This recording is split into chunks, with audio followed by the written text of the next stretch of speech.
All right, thank you. Good evening, everyone, and welcome to the March 19th meeting of the Zoning Board of Appeals.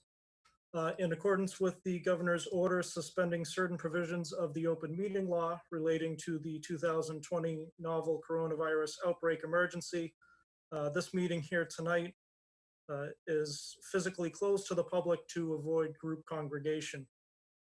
And the alternative, public access to this meeting is being provided via FCTV as usual. And we also have Zoom, which is an app online. To further explain that, I will hand it over to Greg Banworth, who is the IT director for the town. Thank you all for coming. Thank you, Mr. Chairman. I want to thank everybody for attending. We are being broadcast on FCTV. This is a rather complicated committee, and we have a couple steps to go through, so please bear with us as we work out some of the issues in real time. I'm going to, for any of you that may be watching on FCTV, if you have the ability to do so, I'm going to give you a link. I'm going to throw it up on the screen right now. If you, especially if you need to participate, you may either point your web browser to what you see at the screen right now, I think. And someone please correct me if you're not seeing the web link up there. I'm seeing it. All right, great. So on a desktop, if you wish, you can put that address in, and you should be able to attend as an attendee. And there's a chat function on the bottom of the Zoom screen that you can use to ask to participate. And someone here will read that chat message and relay it to Mr. Hurry to possibly let you speak. If you're not using a computer and you're using a mobile device, go to either the App Store on iOS, that's an iPhone or a tablet, or if you're using Android, go to Google Play, download the free application Zoom, and once you do, it will prompt you to join a meeting and ask for a 9-digit code. That 9-digit code right now is up on the screen, so feel free to write that down.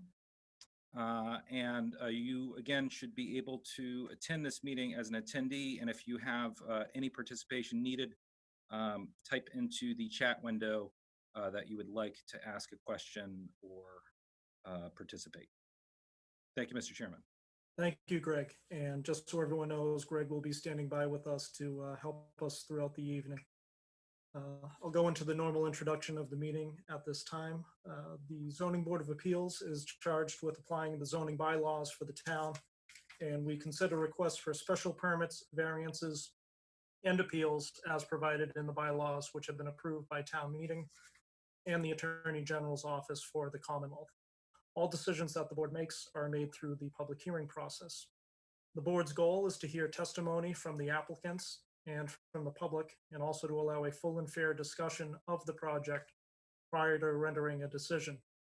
To begin each hearing, the clerk will read the public announcement of the hearing and then present any pertinent information from the file, such as referrals from town departments and summarizing correspondences to and from the board. The applicant or the applicant's representative will then have 15 minutes to make a presentation, and time may be extended by vote of the board. The board will then question the applicant, and the public will be invited to comment as well.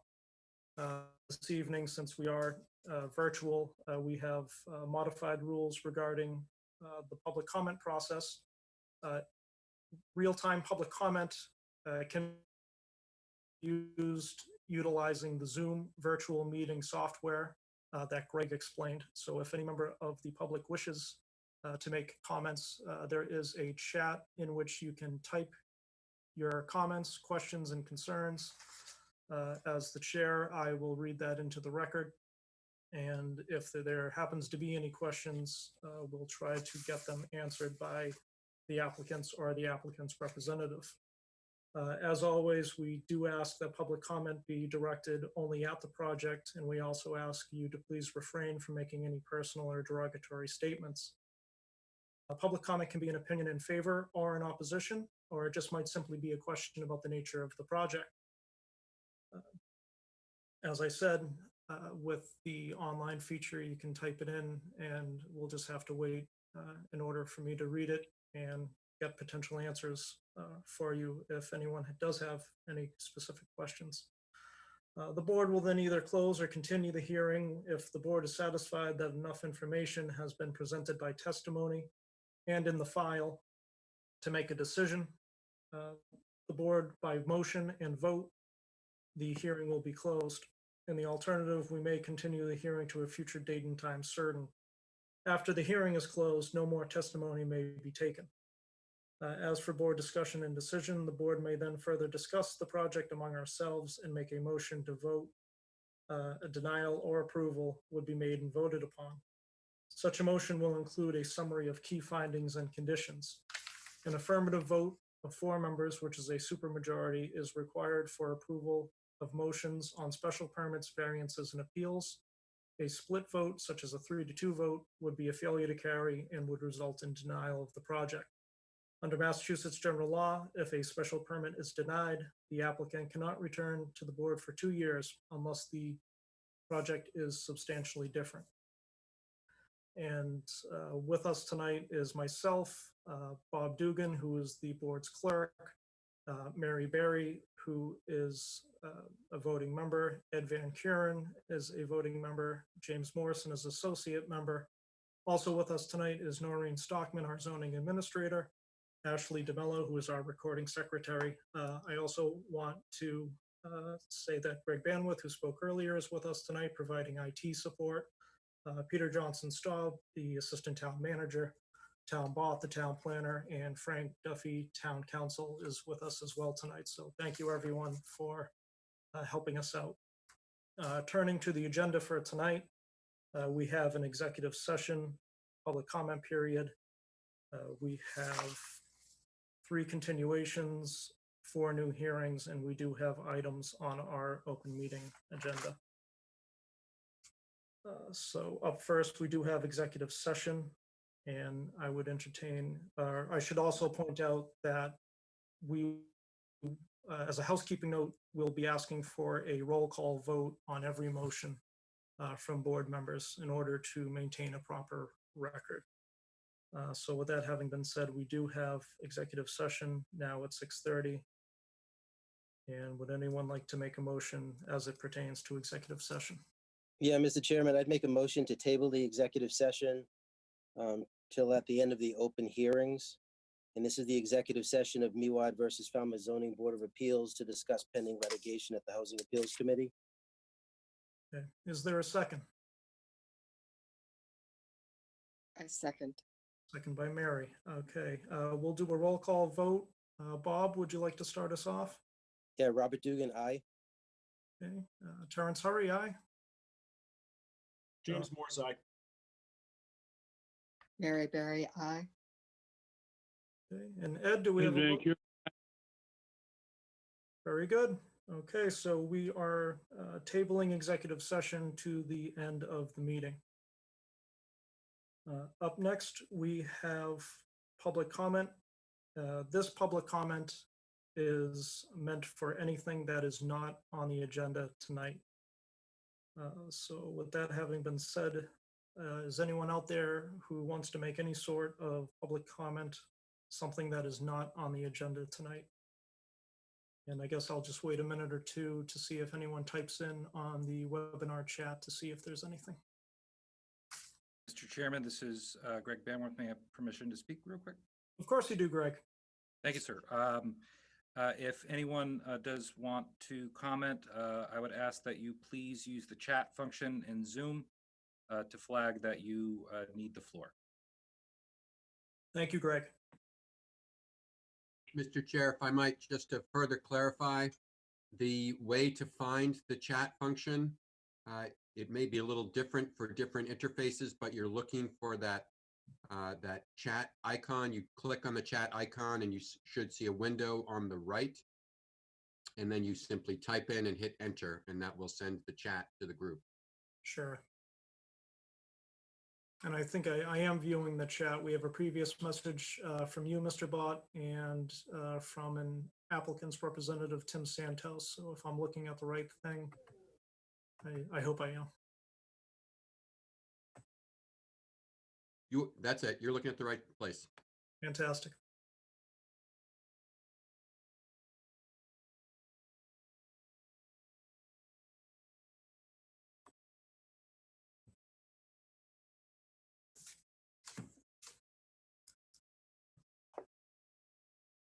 Okay, since there's no public comment, at least as of yet, we will move on with the agenda, and if anything pops up, I'll be sure to mention it. On to our continuations, we have application 96-19, March, which is 94 Nantucket Ave in Falmouth. So, Mr. Chairman, the applicant has requested a continuation to April 30th. So I would make a motion to continue to April 30th. And Chairman, I'll second the motion. James Morse. thank you, James. We'll do a roll call vote, and starting with Bob. So Robert Dugan, aye. Mary Berry I. James Morse, aye. Terrence Hurry, aye. Ed Van Kuren, aye. Okay, so that is continued to April 30th. Up next on the agenda, we have application 90-19 Rapucci, which is 24 Prospect Street in Falmouth. Greg, this would be adding in Mr. Rapucci.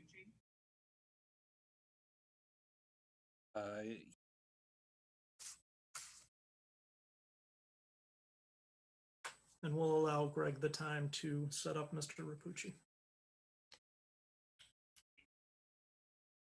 All right, good sir, you have video, and when you are ready or allowed to speak, just remember to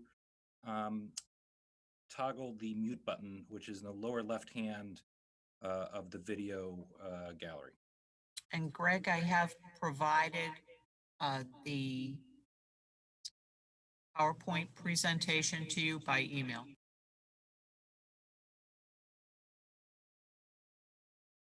Great, I will be bringing that up in just 1 second.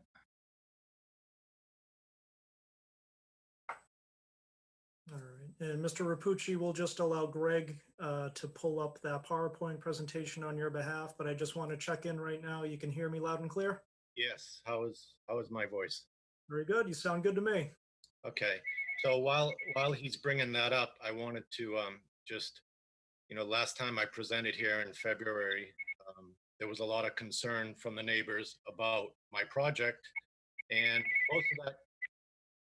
most of that concern seemed to be regarding the use of the detached garage. So we want to take any alterations to the detached garage off of the agenda, off the application. We're not going to make any modifications to the garage. We're strictly looking for the modifications as I outlined before in my presentation, and I'll go through it again once they bring it up. Sure. And We just want to make the modifications to the existing structure, and we do not want to make any changes to the garage structure. Okay, and while we wait for Greg's support, I just want to point out the voting members on this are myself, Ed Van Kuren, James Morse, and Mary Berry.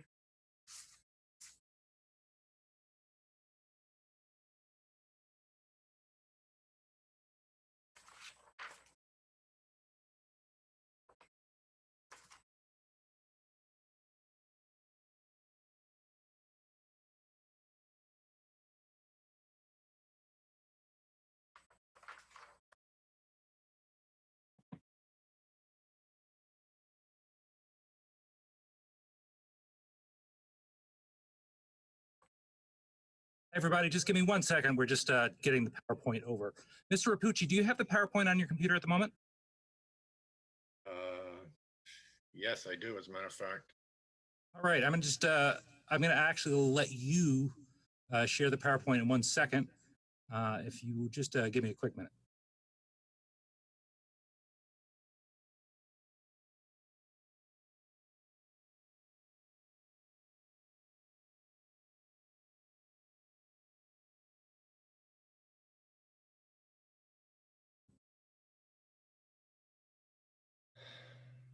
Sorry, we're working with the new technology. That's okay.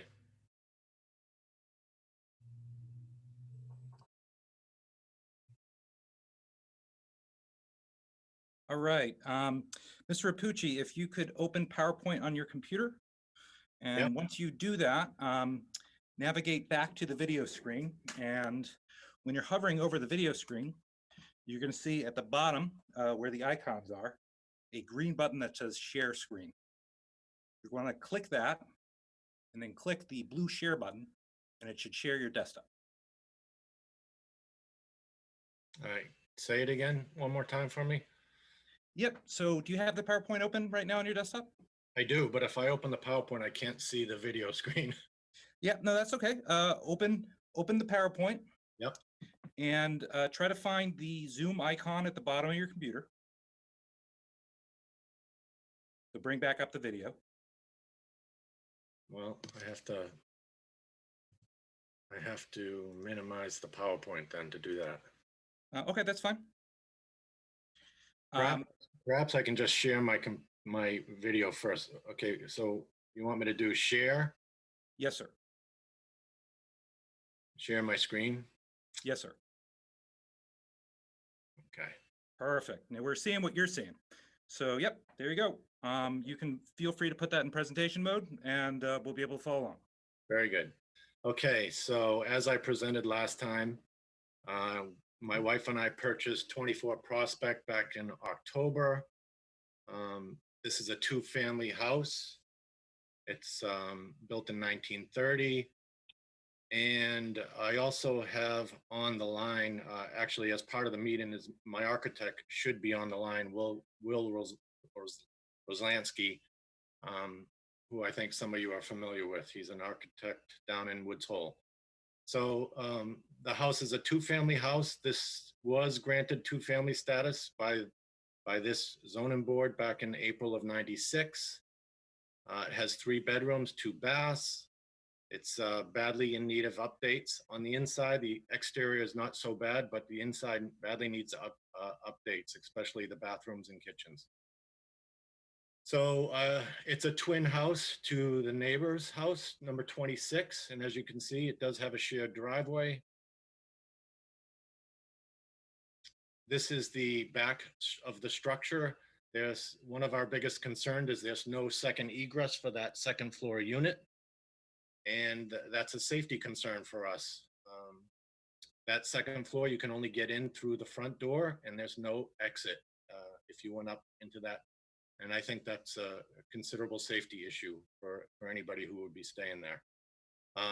We have a proposed addition above this structure. It's a 15 by 16 foot addition. It will be above this single story addition, and that will create a living room for the second floor unit. It will also enable a new egress deck and a stairway for the second floor unit. And these drawings that I showed before are the same. You can see the back is the existing view, and then this is the proposed view. So we are strictly going up on this existing structure. We're adding a small deck and a stairway down. So this would be the second means of egress for that unit. This is the layout for the proposed layout. This is the existing view over here on the left and the proposed view on the right. And we are removing a bedroom on the first floor, but it's being relocated up to the second floor. So the number of bedrooms will remain the same. And this diagram shows you the new second floor living space. And again, I explained this last time, but let me go through it one more time. The coverage will be made up.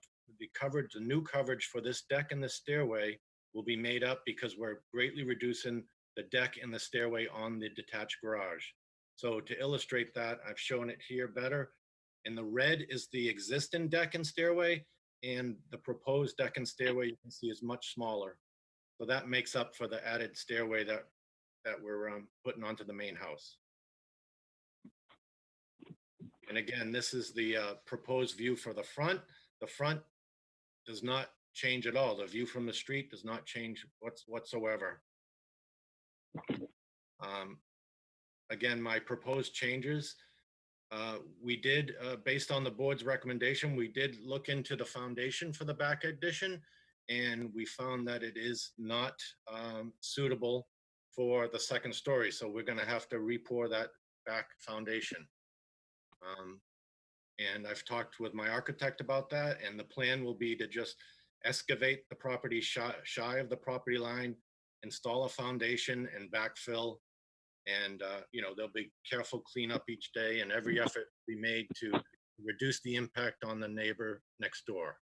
So that foundation will be addressed. It will be rebuilt properly.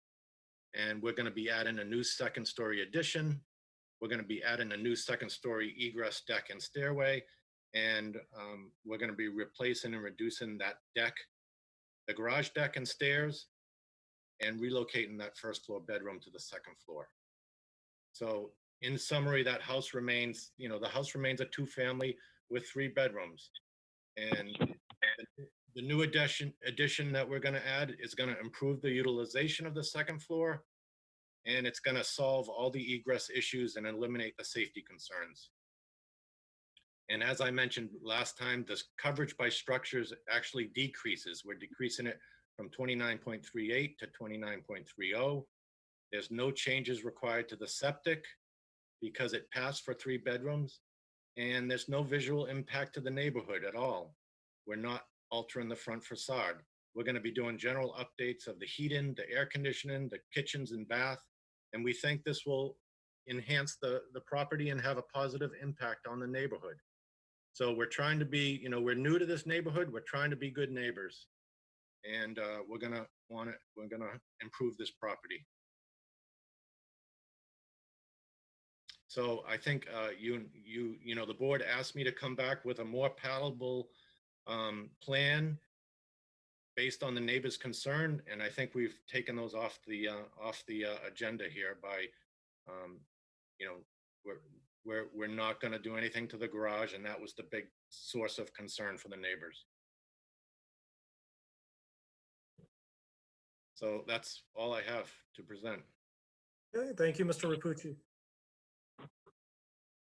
And just to start it off for board comment, just to clarify, you agreed that there would be no habitable space in the garage? That's correct, storage only. And looking at my notes, I believe we instructed you to obtain a structural engineer, a letter from a structural engineer stating that the second floor could be supported. Have you done that? We have not done that because we've done, the architect and I have done some investigation of the existing foundation, and we know it needs to be replaced. So we're going to replace the existing foundation on that back. That was the concern of the board before. So we're going to totally replace it. Okay. So really don't need a structural engineer at this point. The building department will, obviously be apprised of all the work that's going to be done, and, everything will be done to code.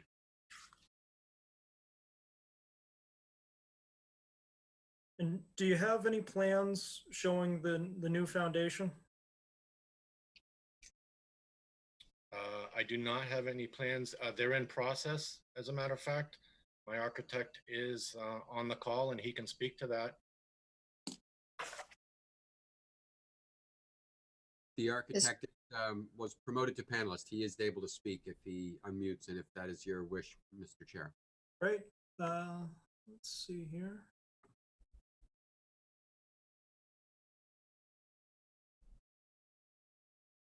Tim, is it? It's Will Roslansky. I'm sorry, wrong person. Will, are you with us? Yes, I am. Great.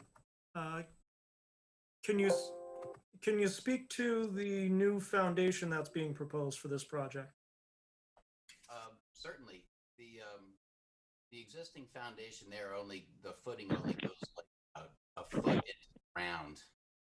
So we'll excavate that out of there and put in a proper foundation that goes 4 feet down.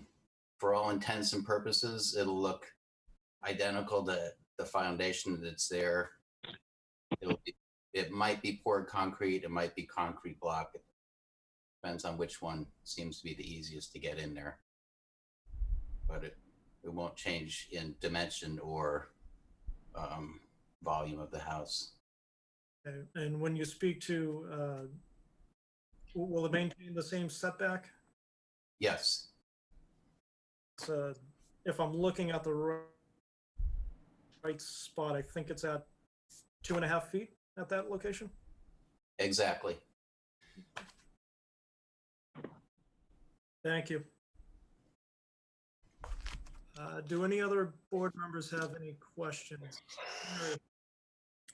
Yeah, I have a little concern because in the first meeting we had the garage and now it's being removed from the application.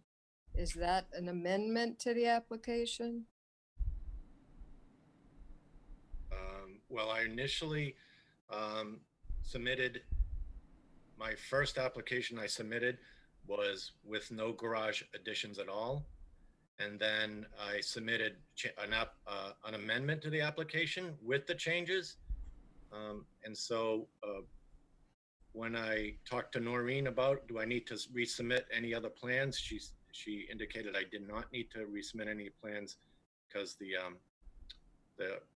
first application was, you have the plans for the first application. We're reverting back to the first application changes.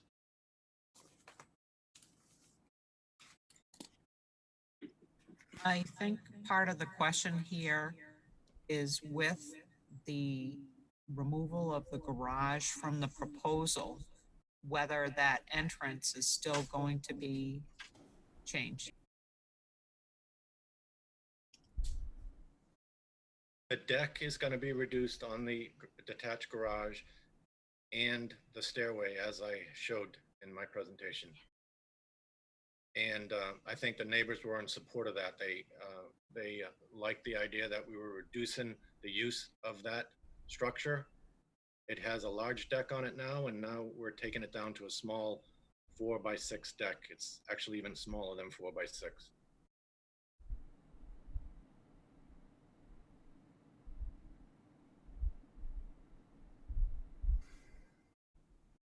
And this is with regard to the garage? Yes.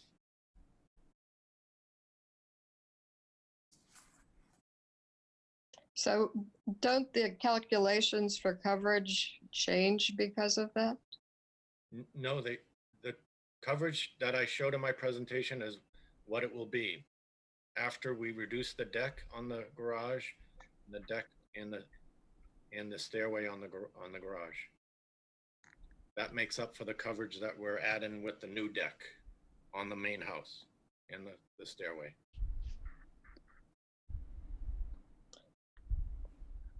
So one of the things that was mentioned in the last meeting was what exactly was in the garage, and specifically what was in the second floor of the garage. The fact that, and there were 3 different iterations of what you said, starting out in the beginning and then towards the end. So I'm concerned because we have the 97 or the 96 April 26th Appeal 4296, which specifically said there couldn't be anything but a sink, if I recall, on that first floor. And you had mentioned that there were parts that were still on that second floor, and that would be not in keeping with what was done in 96. So I have concerns that somebody shouldn't see what's up there so that we know that we're not violating what was decided in that prior appeal. So let me speak to that, because the plumbing, when we bought the property, there is no plumbing in that building. It has been severed when we bought the property. I think I explained that the last time when I presented. There were bathroom fixtures in there that have since been removed because there was so much water damage in the garage structure that we had to have it gutted because it was a mold concern. Now there's nothing in that structure at all. It is totally empty. And, you know, we are taking the garage off the application. So I don't know why there is a concern there. Well, if I recall, you had mentioned during that hearing that there were things that were up there. And then you said at the very end that the plumbing had been severed, but you said 3 different things about it. I'm just concerned that we have to have somebody, maybe somebody from the assessor's office, go and actually look at that. Because that was very specific in that appeal. The words, I can read them from the actual record, but you mentioned that there were plumbing things up there, and that it specifically said exactly what could be there and what could not be there. But respectfully, there is no fixtures up there, and we are taking the garage changes off of the application.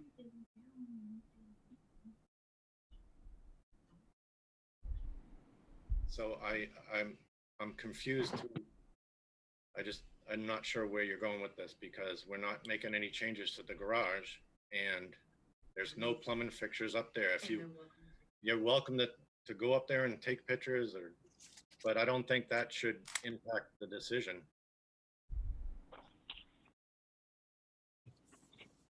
So you're telling me that the bathroom, this is exactly what it says, that the bathroom fixtures presently located in the 2nd floor of the garage shall be removed. You're telling me that they've been removed?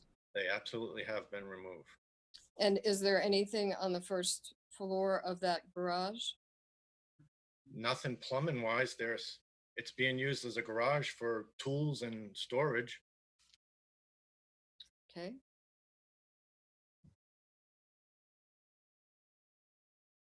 I mean, we've made some improvements to the garage, but only because the roof was leaking and it was a hazard. We've had it re-roofed and we've had it gutted because it was leaking for many years. So, I mean, you're welcome to send somebody over to the garage and inspect it, or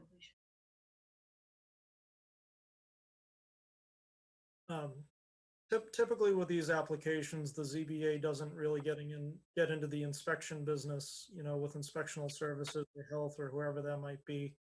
But as far as our conditioning goes, would you be amenable to no habitable space created in the garage?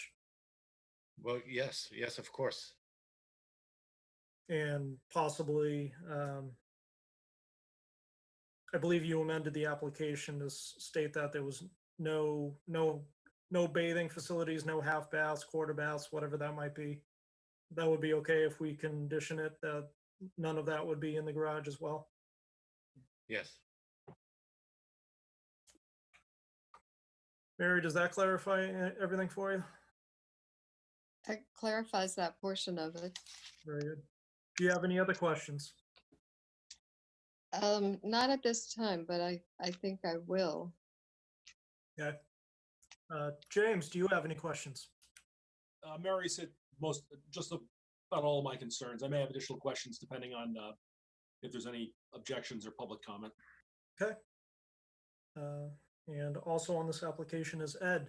Ed, do you have any questions regarding this project? No, not at this time. Thank you, Ed.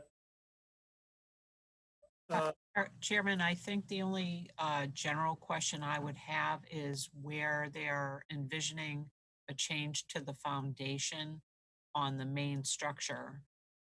There may not be potentially sufficient notice. I'm unclear. I guess that would be up to you for the neighbors, or that there would be some protections in place so that given the close proximity to the neighbor, there would be insurance that there's no harm to the neighbor's property. Right, so I was thinking about that myself, Noreen, thank you for bringing that up.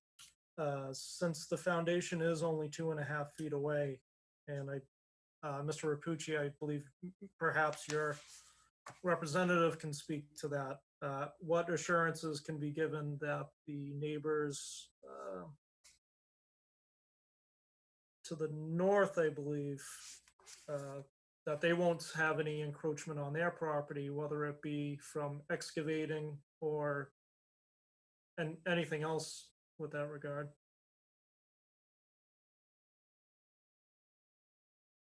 Well, I don't know really how to speak to that, aside from the fact that we'll be very courteous and make sure that we don't disturb the neighbor's property.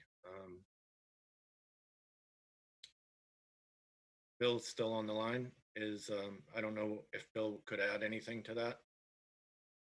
I mean, I'm sure you've been involved with other projects that are close to the other property line. Bill Roslansky here. So we would do the excavation from the side of the property where Paul Rapucci's house is, not from the neighbor's property, and there certainly wouldn't be any equipment going onto the neighbor's property. And I think it helps if we can backfill as soon as possible, because we are close to the lot line, but I know their house isn't anywhere close to the lot line, so there wouldn't be any danger to any of their buildings or anything like that. Okay, thank you.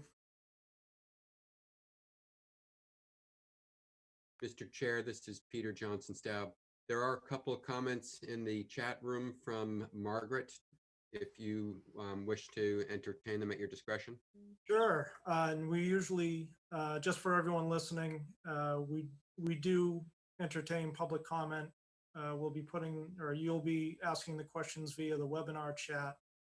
And if I forgot to mention that earlier, we do ask you to state your name and address for the record, just for our own record keeping. So Margaret, I do see that you did ask a question. If you could just give your full name and address for us, that would be fantastic. And I'll just ask the board if there's any other questions from the board at this time. Not here. Mary, anything else? Not at this time. James? I'm just looking at it's a 2.5 feet between lot line and the foundation. How's an excavator going to get in kind of halfway back there without getting onto someone else's property, I guess is my question.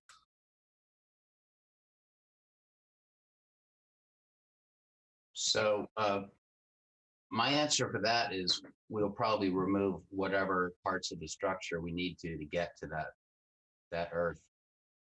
And makes me lean toward the concrete block foundation, because you don't have to have as big a hole for that as you do for poured reinforced concrete. And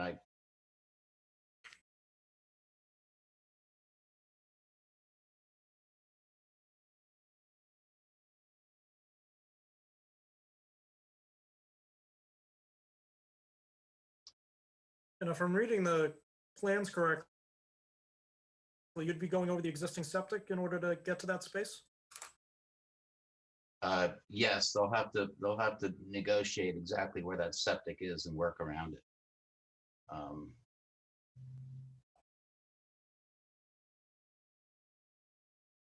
Seems pretty tight. Yep. Any other questions from the board at this time? Okay, we'll turn it to public comment. And Margaret, thank you for clarifying. So this question is from Margaret Van Amberg, 55 Counting House Way. She asks, or states rather, the applicant said he wasn't doing anything with the garage, and then 2 minutes later said he's fixing the deck. I don't know how the board can approve something without a submitted plan. Will the garage plumbing be removed? as the original decision ordered because there was some confusion at the last meeting. She says additionally, is the new foundation on the same footprint, or is it going to be outside of the existing footprint? Can a stipulation be made that the garage can never be attached? And Mr. Rapucci or William Roslansky, I'll allow either one of you to address those comments. I'd be happy to take a shot at it. As Paul Rapucci said, the only change to the garage is reducing the size of its deck. That deck needs replacement anyways. The foundation will be on exactly the same footprint. And her last question, the garage could never be attached because we're already in excess of the lot coverage, and the septic field is right between the garage and the house, so that could never happen. The building code would never allow it, or the zoning bylaws.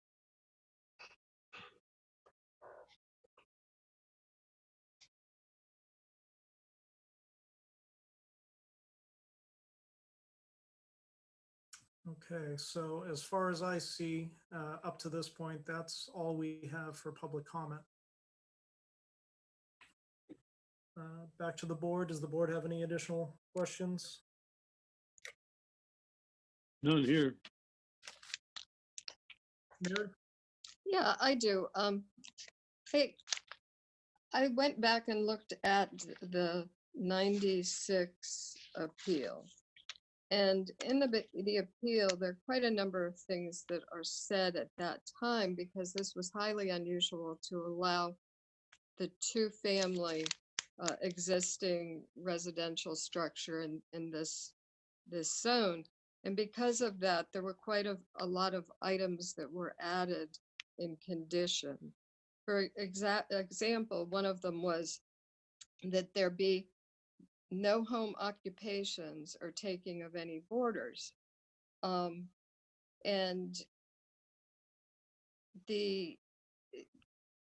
there was mention of that during our last hearing, that the applicant's wife is a lawyer and that she would want to use that area. I'm concerned that is that on the table or off the table at this point in time? And if you want, I'll go through a couple other concerns I have that were in that appeal before we get clarification, or do you want a clarification? TJ? Can I speak to that one? Because Sure. again, we are taking any changes to the garage off of the application. It's going to be used only for storage. Okay, All right. I don't think we could keep going back to it because we've taken it off the agenda and we're not going to use it for anything but storage. Okay, thank you. And then the other thing was that because of this, at least my reading of it is this, that there shouldn't be any material changes in the exterior of the existing dwelling, including architectural features. And even that you can't increase the gross floor area of the dwelling as it existed in 1980, January 1st to be exact. So in their conditions, they said there shall be no changes to the exterior of the residence other than normal repairs or replacement of parts, with the exception of any necessary egress required by building code. So the first part of that was, it seemed to me that in their decision, they really wanted to put some additional requirements, or conditions really is exactly the right word, on that decision. The second part of that had to do with the whole egress issue on the main dwelling.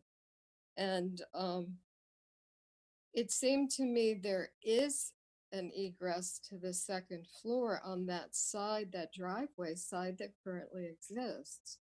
And I must confess to you, I don't have all the plans right in front of me, but could you speak to those? Yeah, well, first off, there is no egress to the second floor unit. There is absolutely from the side. That is a false statement. There is no secondary egress for that second floor unit. And the ruling back in 1996 specifically said there should be no changes unless it's for egress purposes. And that is exactly what we're doing. We're putting in a second egress and making this property safe.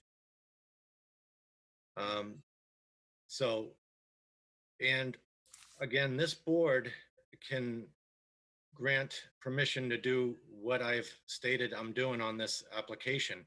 Just because they said, the square footage cannot be increased back in 1996, that doesn't mean that this board can tell me, my plan is sound and I'm improving the safety of that building and I'm improving the utilization of the building. I mean, I don't think this board would, if that property has a occupant in the second story and there's a fire in that building and there's no way to get out of it, I don't think this board would think that's a good result, right? I mean, it's a second story unit with no secondary egress. I had looked at your PowerPoint and it seemed like the plans that you were showing there, it looked like there were stairs right on the side of the house. Can we bring those up, We sure TJ? can. Those were the proposed plans. I don't know can you still see my PowerPoint? Not at the, If you, Mr. Chairman, this is Greg Bamworth, if you allow me to speak. If the chairman will allow you can hit that share button like you did the first time to show the participants what you're talking about. thank you, Greg. And go right ahead, Paul. Okay, so this clearly shows the existing structure in the back, and there is no egress here for the second floor unit. This is the proposed. On the right, this is the proposed view where we're creating a new egress, a new deck here, and this will be the secondary egress.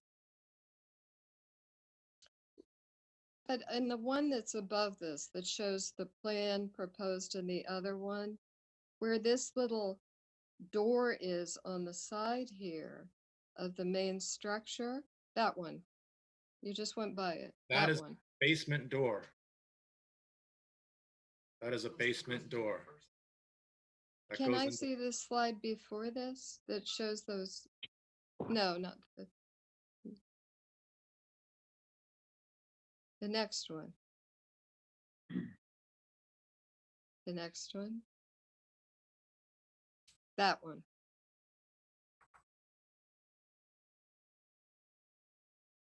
Okay, so this is the existing first floor plan. Yes. This is And- the proposed second floor plan.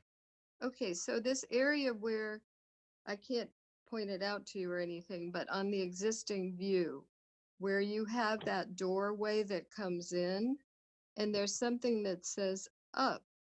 But this is a first floor plan. This is a first floor plan. This is not the second floor. Okay, so how does one get to the second floor? From the front door, there's a stairway up. It shows it right here. Yeah, right there. So there's That's the only, egress. that is the only egress currently. That is not, that's a single egress. There's not a secondary egress to the second floor unit. Okay, but there is an egress to the second floor, right? You need to in a property, if it's a two-story dwelling, you need two means of egress for a unit. And there is not a second means of egress for the second floor unit today. Does that clear that up?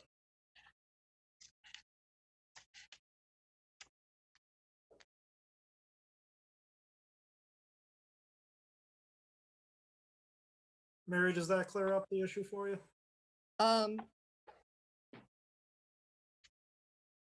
Yes, that there is an egress that goes into that upstairs. And that has been that way. So let me chime in here since I know the building code. Any unit, any house is required to have two means of egress. It's a matter of safety for life. If the front door is on fire, you can run out the back door. And both of these units should absolutely have two safe ways out of them. Right now, there's only one. Maybe you could climb out of a window and break your leg jumping off of something, but that's just not good. It's just not good. It definitely have two separate means of egress. Any house or any living unit definitely should have those required by the building code. And to add on to that, the ruling of 1996 said that the owner should provide egress for this property, and that was never done. If you read the ruling, it says that the owner must provide two means of egresses. That was never done. Well, I don't think it said it. It just said it should provide egress. So you're absolutely right in that regard.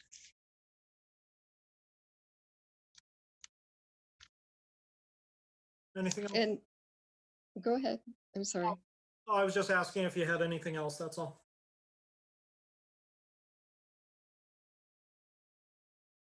No, I not don't. at this time.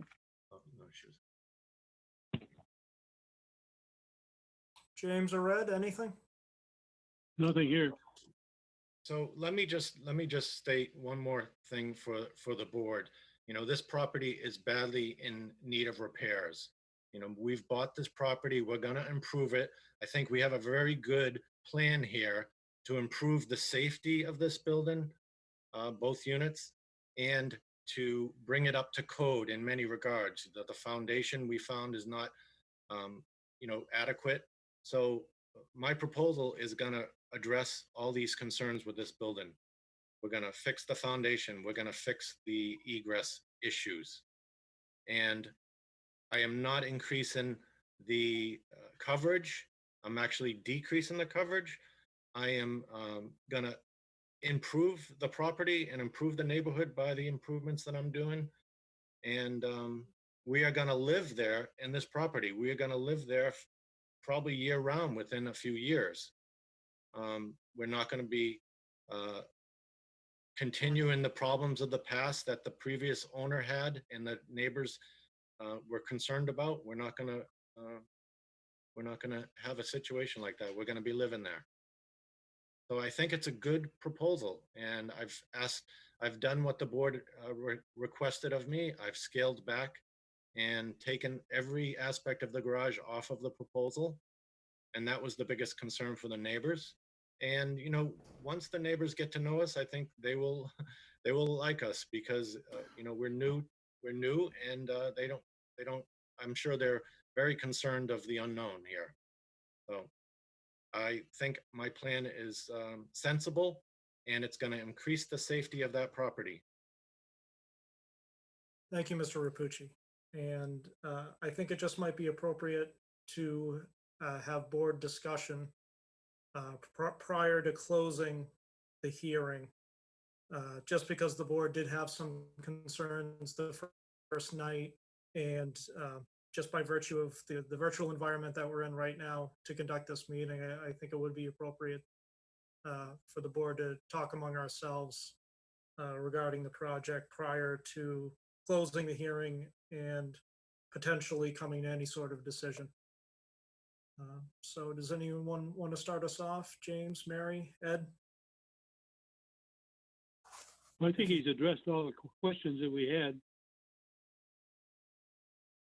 Addressed them in a positive way. Thank you, Ed. Mary, anything? I have concerns. I have concerns that there's 2.5 feet on the left-hand side where there's the desire to add a living room on the second floor. I have concerns about just the density of that structure being that close to a neighbor. I have concerns about putting in a foundation with just that little bit of space, and that there's a septic behind it as well that seems to be somewhat of an issue. I have some concerns about how close that large structure of that addition is going to be for the neighbor to the left, impairing views and vistas, or just, I guess, generally maybe not reasonably conforming to the neighbor. In reading the appeal that was granted that we've talked about, it seemed like it was a special case. It was given because they never did find anything saying that there had been any approval of what was granted. And so all of these additional conditions were added onto that particular ruling by the ZBA because of it being a different and something different in the neighborhood. And here we have something else being asked on top of that. And I think we heard a lot of things that seemed along those lines, but it really is me looking at 240, 216, the standards we should use, and just really having concerns about that. Is it suitable to add that to the proposed use of an extra living room for the second floor? How does that impact the neighborhood, the visual character, that kind of thing? Thank you for your thoughts, Mary. James, do you have anything? After the first hearing, a lot of my concerns, I think, were dealt with when the applicants essentially took the garage issues off the table. That was my recollection, and my notes were that was the majority of the objections were coming from about the use of the garage. I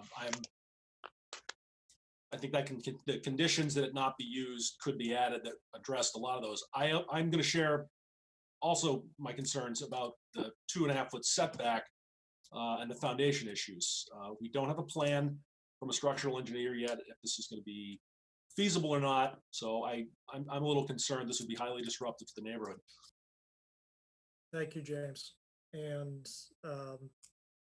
I'm happy that the applicant agreed to no habitable space and any other sort of proper conditions imposed on the garage. And I do commend him for working with us and going through the process and identifying the issues.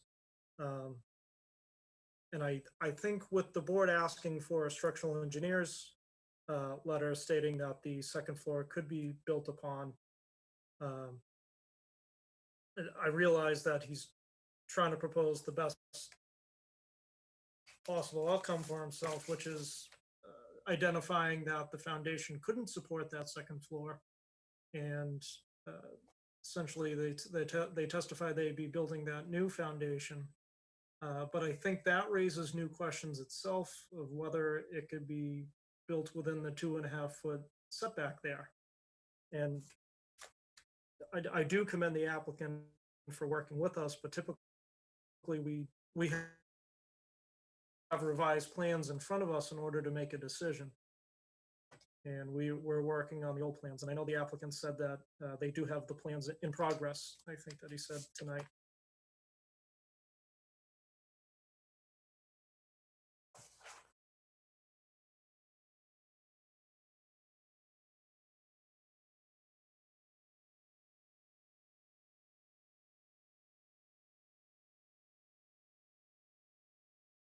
And also, with being 4 members, and I did advise him the first meeting that I gave him a number of options. Any sort of vote or positive vote would require all 4 members to vote on a positive motion to approve the project.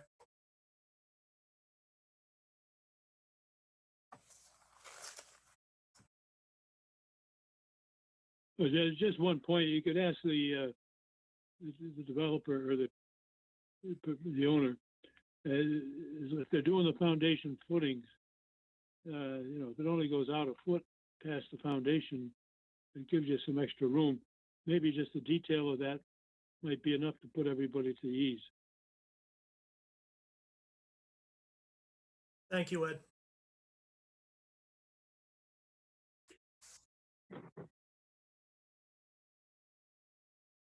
Greg, just logistically here, I see that everyone or a lot of people are muted, and I no longer see the applicant himself.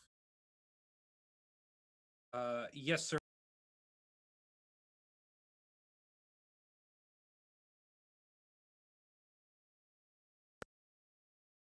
So Yes, sir. We just, for housekeeping purposes, we shifted him to attendees, but we can easily shift him back to a panelist. appreciate it. If you could do that, that'd be great. Yes, sir. Wait 1 second.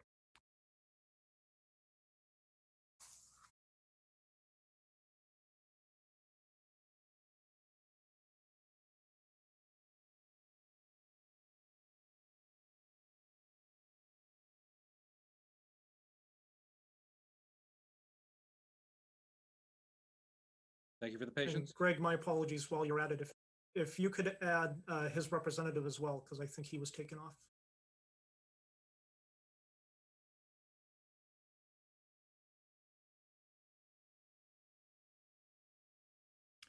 Yes, sir. His representative should also be available at this point, though it may not be, he may not be popping up in the panelist. He is able to talk. Okay. On my end of things,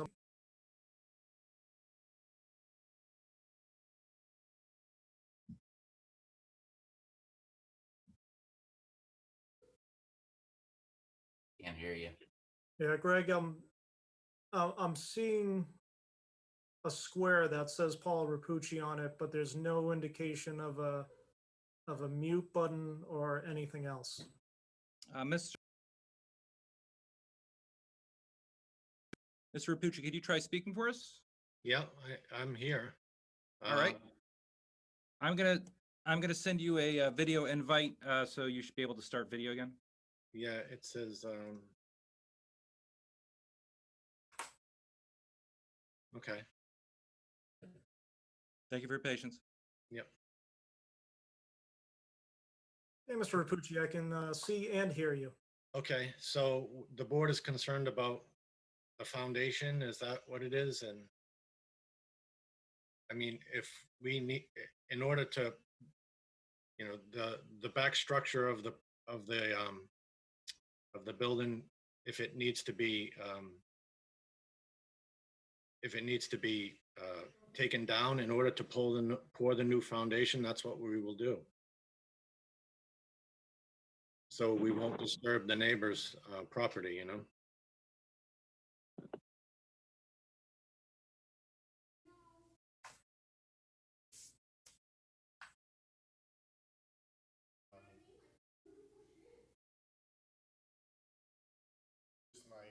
Okay.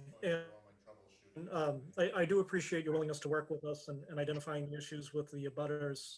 But I know typically before we approve any sort of project, we do like to see updated plans. And I know that you said that they were in the works. They are.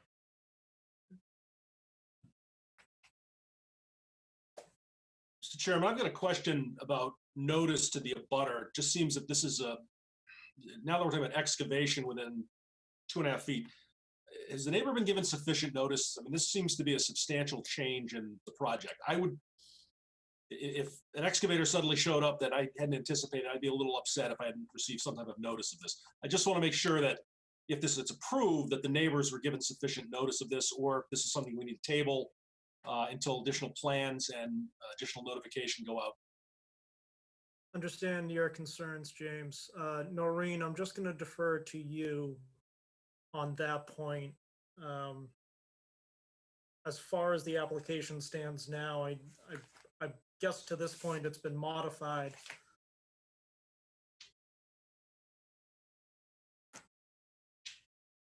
No, She's- Noreen, you're on mute. We can't hear you.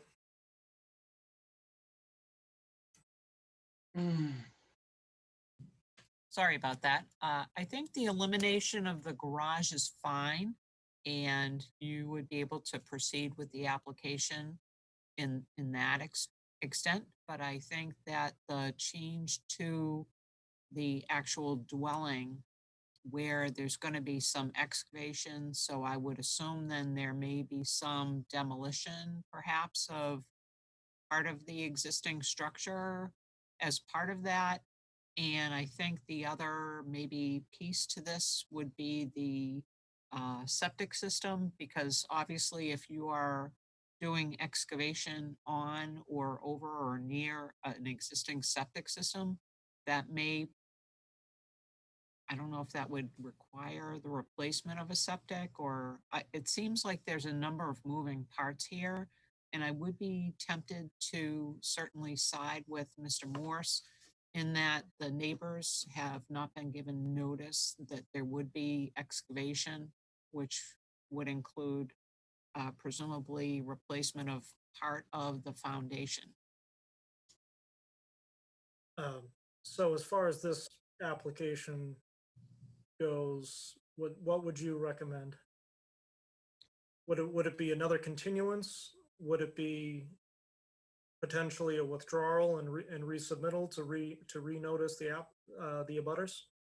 Well, I think there's perhaps two parts here, and one part would be essentially where the board members are at, in that if there is not consensus with the board members, continuing and having further work may not be of assistance. If there is consensus with the board and that you would like to have those changes shown, and upon receipt of those changes, we could also notify the neighbors of those changes. I think, certainly with our change to this particular mode of delivery for the meeting is difficult for the neighbors, and that there certainly were plenty of neighbors who were very interested in the project. In that light, I would say it would be most fair to the neighborhood that, should we continue, that we would continue far enough to give them additional notice. Okay.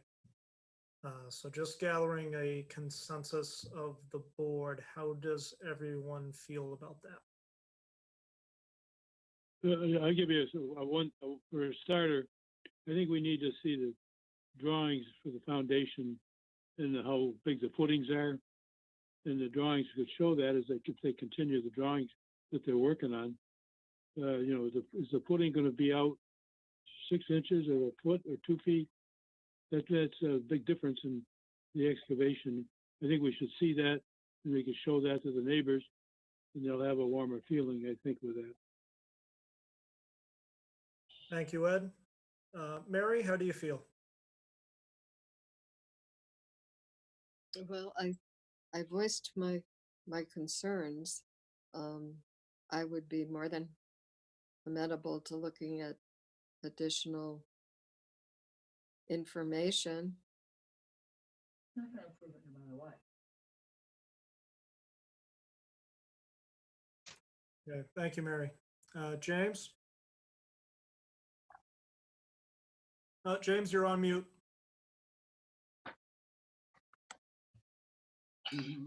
Sorry, my space bar is not working to unmute. I'm gonna agree with that at this point. I'm not prepared to approve absent seeing some plans. And I still have reservations along the issues that Mary addressed. Thank you, James. Okay, so Mr. Rapucci, we would be looking to continue this in order for updated plans to be submitted Okay, and some sort of plans or literature concerning the concrete footings, given that 2.5 foot side yard setback that you're working with there.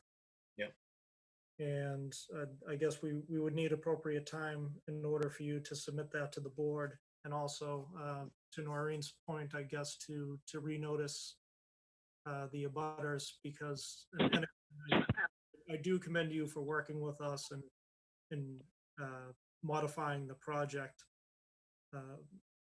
okay. Can I get an indication of what the board is gonna be amenable to if I go forward with this? Because obviously there's time and money. There's time and money invested in this. If we continue on and my architect has to create new plans and we come back here in another month or two, is the board gonna be agreeable to these changes? Mr. Rapucci, as far as the plans go, you said that you were working on revised plans.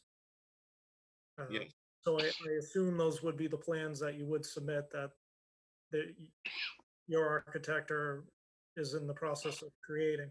Yep. And we left off at the first meeting that you took essentially the proposed work on the garage, you took that off the table. So the board would probably be looking at conditioning that there'd be no habitable space, storage only, no baths or anything of that sort in the garage. So I assume that takes care of that part. But what has changed with the project since it was first submitted and is the issue of the foundation, about a new foundation being poured. And I know the board initially had concern about whether the existing foundation could support that proposed second floor. And I suppose with your research, you essentially need to create a new concrete footing. A new foundation. A new foundation. So, with the zoning board, we deal with non-conforming setbacks, things of that nature. The board's expressing a concern over that 2.5 feet and whether we don't want to see an increase in a non-conformity. So we wouldn't want to see you going from 2.5 feet to now that you might potentially be looking at 2 feet off of the setback. That's just an example using But rough. we are not gonna do that. We're gonna keep the foundation exactly where it is and we're gonna keep the structure exactly the same size. I understand that, but That's what my plans state today. I mean, but in the process of the hearing, and to your credit, you've essentially you've changed the project. So now that you're talking about a new concrete foundation, that's essentially not what the initial project was. That's not what the abutters received notice about. So we're coming into an issue of essentially open meeting law here when it comes to that portion of the project. So the board wants to see that the concrete foundation, the footing, can be placed without disturbing the immediate abutter to that 2.5 feet, and making sure that you would be going over the septic. So I believe the board has concerns about that too.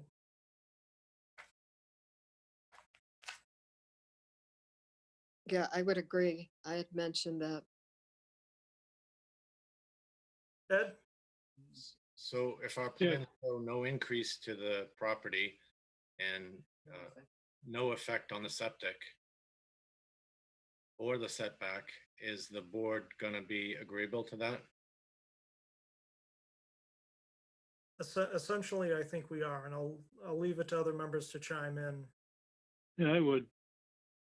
James? I'm gonna have to wait to see what the butters are gonna say concerning excavation and so on, or if they're, I'm not gonna commit to saying yes or no. Mary? Yeah, as I said when I spoke earlier, I have a lot of concerns, awful lot of concerns. I mean, what we were told and I know things change, but in the first hearing, we were told that you were just going to put on the the garage portion, but also add the living room on the second floor plus the egress. Now you're talking about foundation changes. And that 2.5 feet on that side was problematic to me even before we had the question about now redoing a foundation. I have a lot of concerns.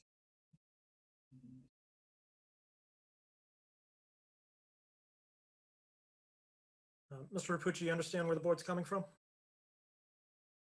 I do. I'm also just wondering if some of these concerns are more suited to the building department. You know, how the property is built is usually their concern, right? Surely you don't want me to, you asked me to look at the foundation, and we did look at the foundation.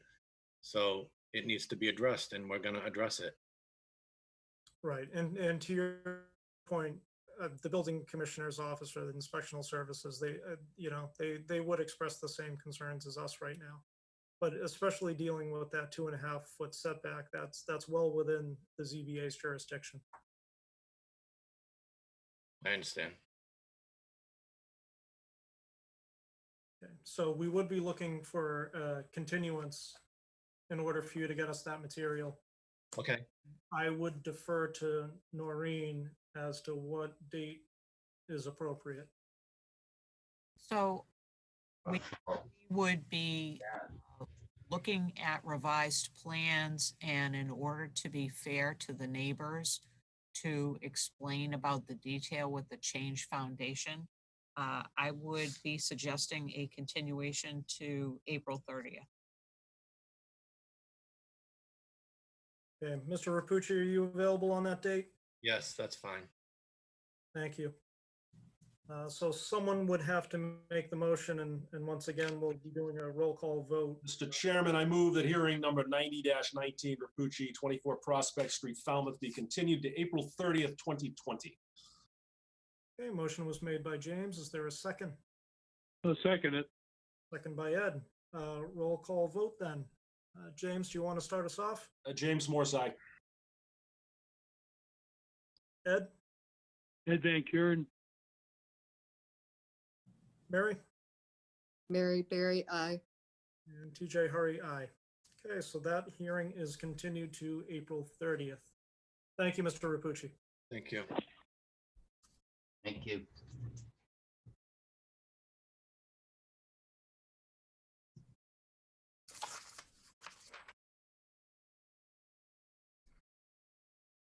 Moving on with our agenda for tonight, we have application 91-19 Cumberland Farms, and I actually recused myself off of that. So, and Bob Dugan, I'll allow him enough time to come back on board.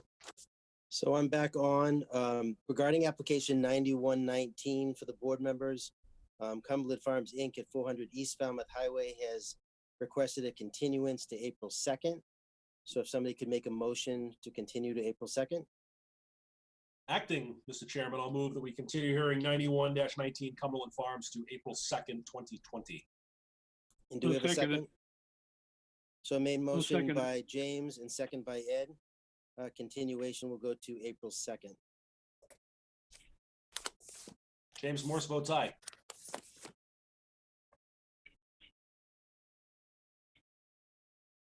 Mary Oh, Mary Berry, I vote aye. and Ed. Ed Van Kuren, aye. So with all voting aye in the positive, the motion goes and we continue to April 2nd.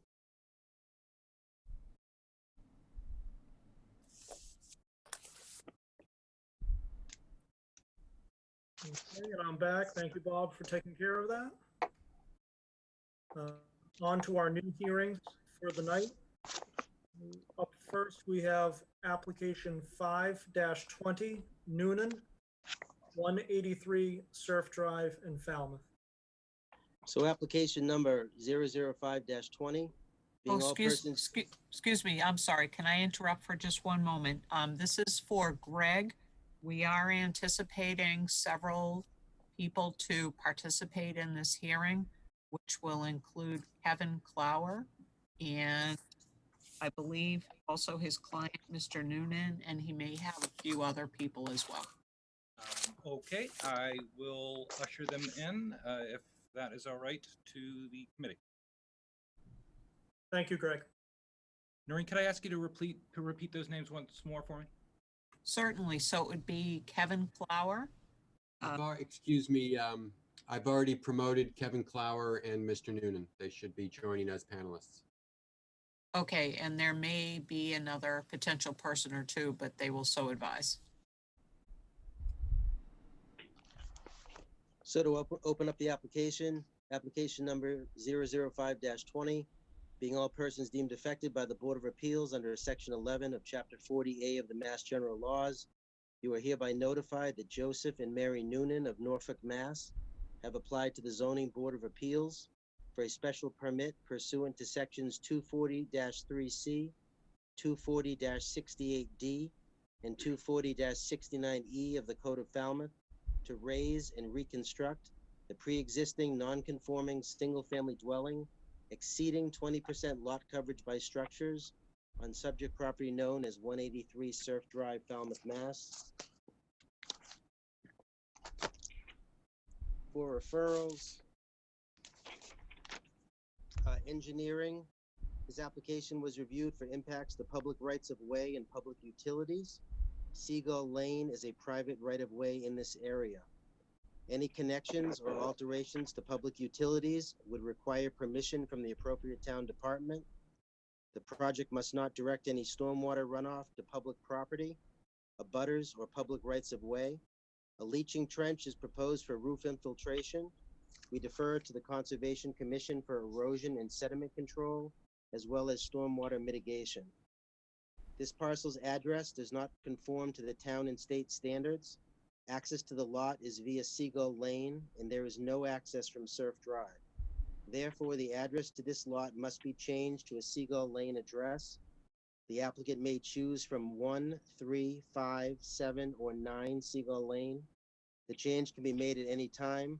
However, note that we will not sign off on a building permit unless the address is changed. To avoid possible confusion, the applicant may want to wait until permitting is complete before making the change. Please have the applicant contact the DPW engineering if they have any questions. Please note that we have contacted 185 Surf Drive to change that address as well. We recommend the following condition be included in any approval. Upon completion of construction, the applicant shall post the address for this residence per subsection 99-1, affixing of legible numbers required and time limit for compliance. Assessors, no comment. Water Department, there needs to be an upgrade water service to 1 inch. And they did submit a sketch. Planning Department, no comment. Fire Department, no comment. Building Department, no comment. Health Department, the property is on town sewer and shows 4 bedrooms. They defer to the DPW wastewater division. That's all we have in the file, but there was, on March 17th, late entry in the file from Attorney Kirk on behalf of the abutter Gloria Arces, and he submitted a lengthy memorandum in opposition, which he filed on behalf of the abutter. So I don't know if any of the members have had a chance to look that over. And that's all for now.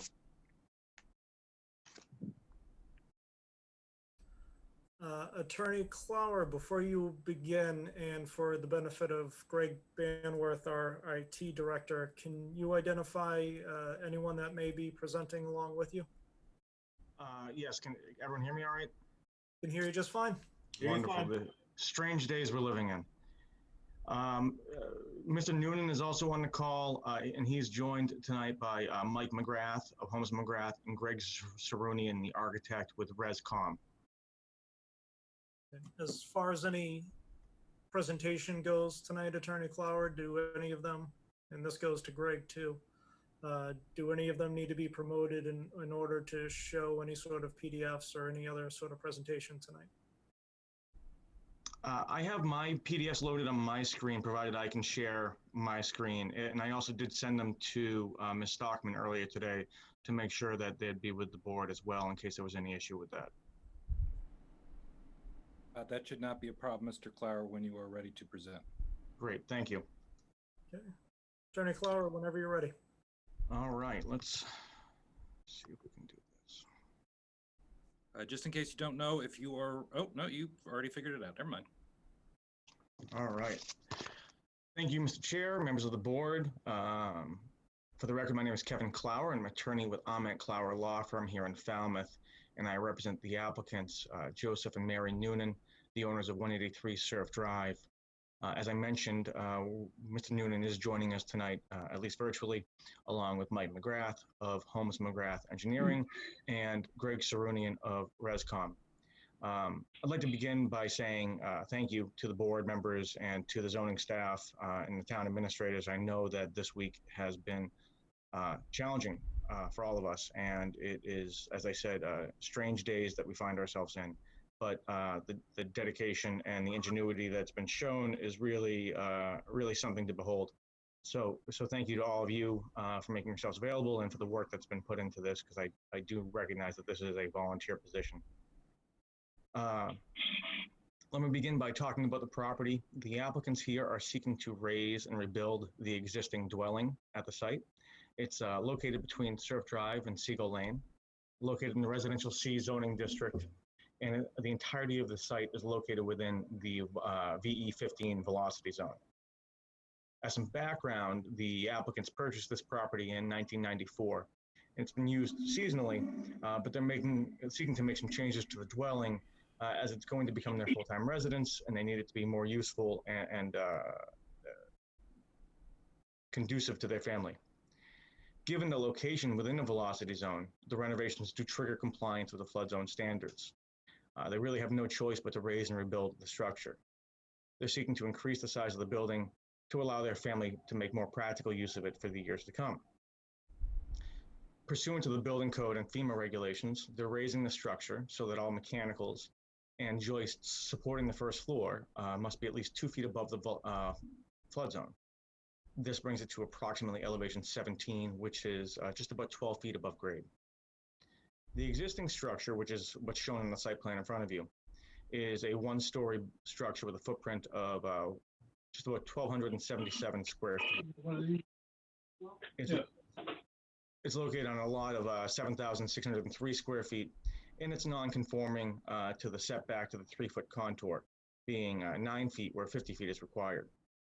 The applicant's proposing to an expanded footprint and living area. The front yard setbacks improved to 26 feet. The setback to the 3-foot contour remains unchanged, and the proposed lot coverage by structure is 23.2%. This proposal is not substantially more detrimental than what's requiring, and I would even argue that due to its compliance with the flood zone standards, it represents a substantial improvement. As it is pre-existing non-conforming, it does require a special permit under section 240-3C, which states that pre-existing non-conforming structures may be changed by special permit from this board, provided they're not substantially more detrimental than the existing structure. The bylaw goes on to state that the board should consider the standards of 240-216 and whether the alteration of the structure creates a new dimensional nonconformity, impairs views of vistas, or does not reasonably conform to the average dimensions found in the neighborhood. In this case, there's no new dimensional nonconformity being created. There's no detriment to the neighborhood. And as I've said, due to the compliance with the flood zone standards, it is actually a fairly substantial improvement. In addition, lot coverage by structure in a residential C district over 20% requires a special permit under section 240-69E. And the board is asked to consider the size and height of the structure relative to the average size and height of structures in the neighborhood, the effect of shadow on properties nearby, the impacts on views and vistas from public ways, and the effect of nitrogen on coastal embayments. Over. As to views and vistas, this proposed dwelling will certainly be visible, but the concern is relative to the views and vistas from public ways. This will not negatively impact those views in public ways, and in fact is similar to other nearby properties. The board has consistently taken the position that they do not protect private views. As to shadows, many of the surrounding properties here have gone through similar transitions and have also elevated to comply with the flood zone standards, including 199 Surf Drive, 189 Surf Drive, and 181 Surf Drive, 3 of the 4 houses that are directly in front of this property here.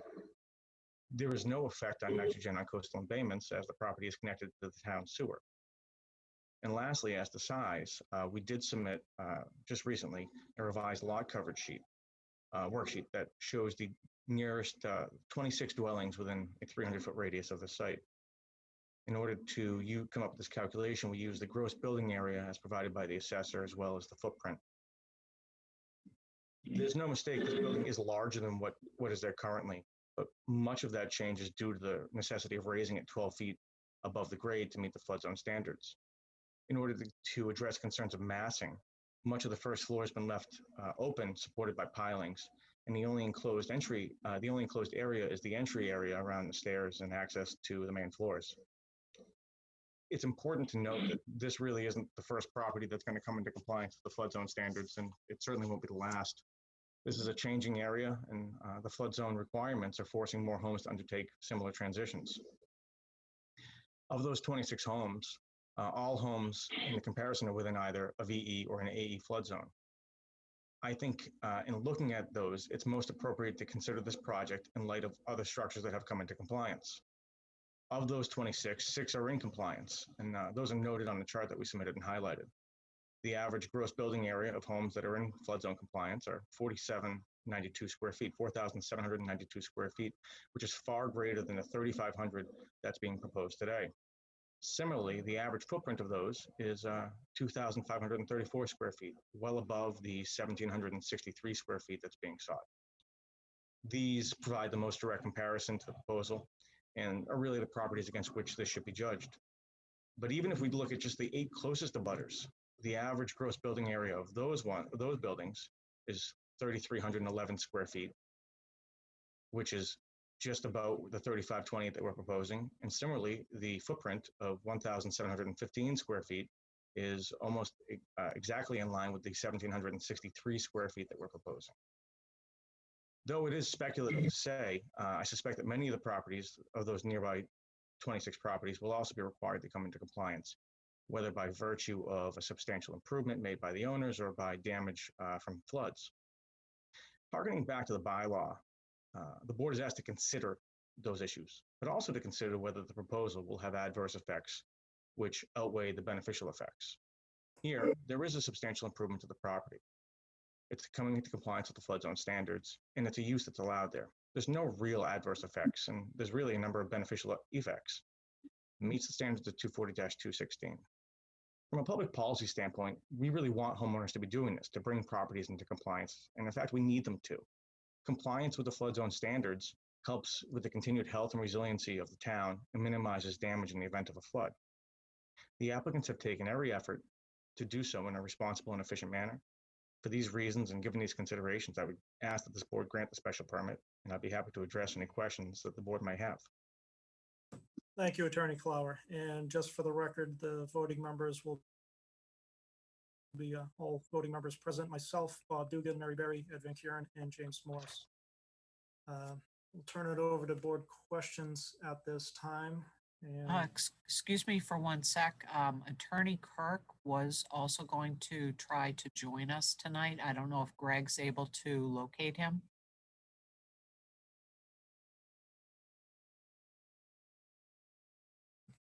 So Greg, when we were first getting the program up and running, there was an individual that was logged in named Ed Kirk. I'm not sure if he's present, logged in currently.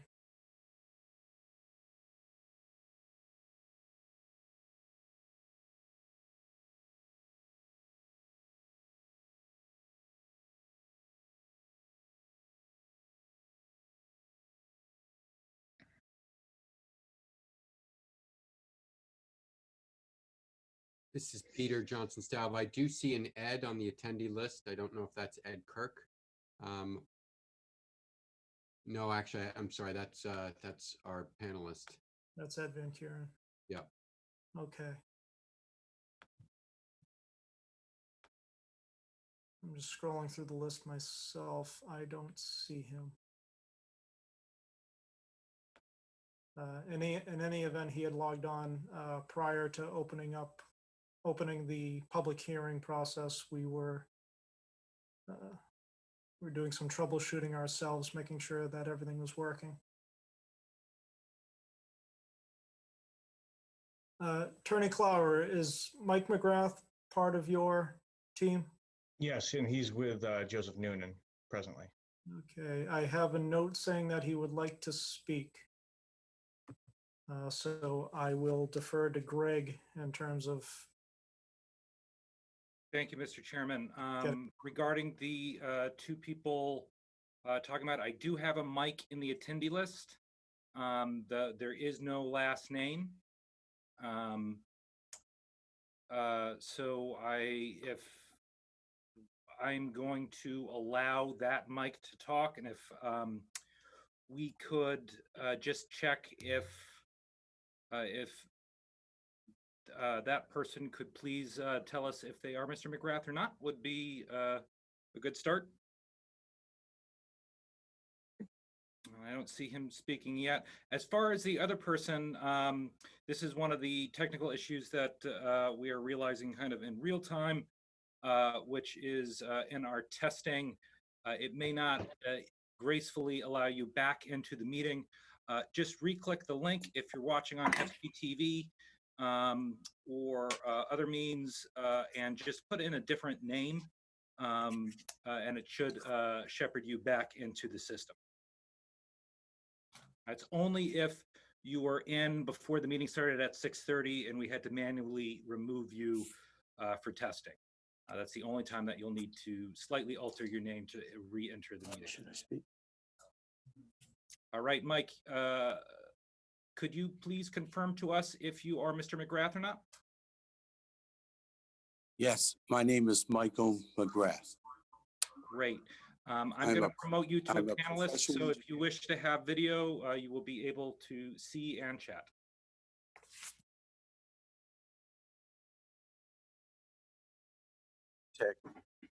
Greg Saronians, because we're all in the same place. All right. Mr. McGrath, you with us? Yes, All right, and with you is Greg Serenian? yes. Tell them we have my video screen. And Greg's screen is on. Okay, I think we're having the same issue in the sense that we seem to have multiple Gregs in the attendees list. So definitely one of the things that we'll be doing in the future is asking people to put their last names. So I am going to promote the other Greg in the list to a panelist, and they should be able to show video and or audio, but if I would ask that they first verify their name before doing so. And whoever that person is that I just promoted only has video at the moment. They have not unmuted. And I have just lit you up. So if you could confirm. This is Mike McGrath. I'm sitting in Greg Saronian's office. He's off to my right. We can see you, Mr. McGrath, and hear you. Thank you. I want to make sure that you hear that we went through the Conservation Commission and we have an order of conditions that authorizes the construction on this lot. And referring to the plan in front of you, there's a substantial amount of mitigation plantings, both on both sides of the house, looking at the house. To the northeast of the house, there's a triangle with dots, and that's 285 square feet of mitigation.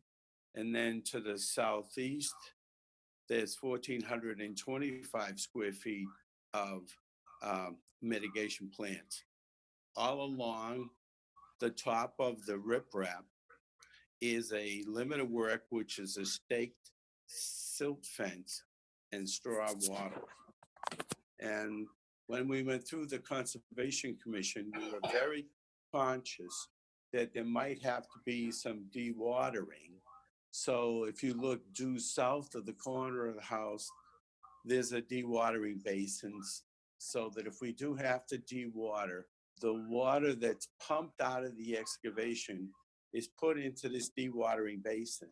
And that is nothing more than a square that's built out of hay bales with a filter cloth that basically allows the water to drain through it, removes any of the cloudy silt.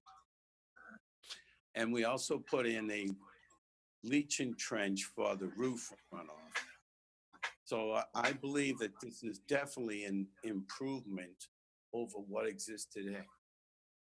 So I'd be happy to answer any questions about the site plan. Thank you, Mr. McGrath.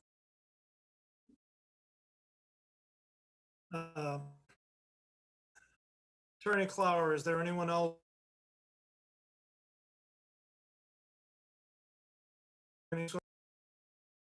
I'm sorry, Mr. Hurry, you cut out there, so that got broken up. Yep, and I got a message saying that the internet connection was unstable, so I can confirm that for you.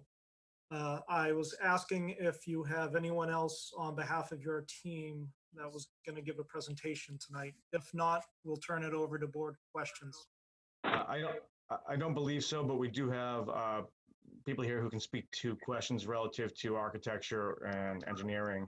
And Mr. Newman can, of course, ask questions relative to the site. Thank you, Attorney Clower. So we'll turn it over to board questions. And just looking at my screen here. James, do you have anything? Attorney Clower, could you go and just scroll over to the floor plans and elevations? I just kind of like to see through those right now, if you wouldn't mind. Sure. So,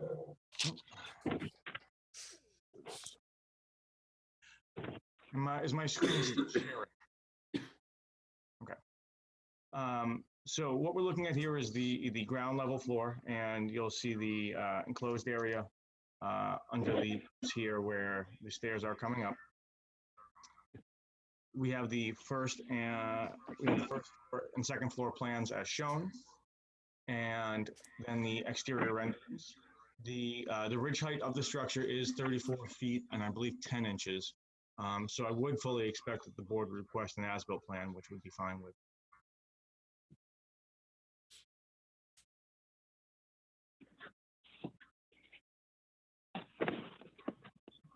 Anything else, James?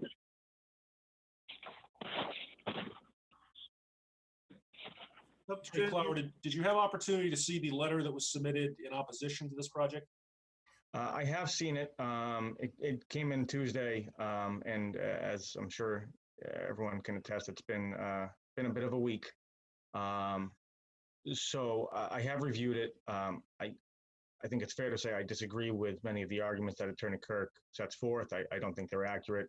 I don't think they're an accurate representation of our zoning bylaw or the way that this board has consistently interpreted our zoning bylaw.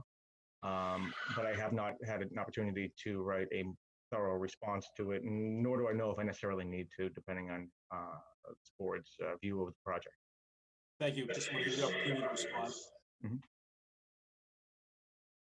Anything else, James? Nope, no, thank you. Thank you.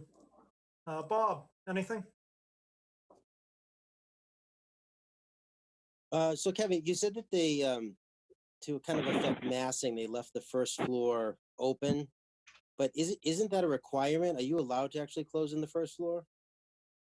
It depends. If you look at what was approved at 199 Surf Drive, that was enclosed with flood vents. Other projects have not been allowed. Other opportunities are to establish lattice work on the outside. There are certain allowed materials that can be used on the exterior. I think if you look at the property at the end of Walker Street, they've got almost a type of you know, they have different paneling systems set up so that it's not quite an open piling system such as this. So it's, you know, it is really a dependent question as to what is and isn't allowed, because there's kind of various acts you can take to it. Is Concom the one that would have jurisdiction over that?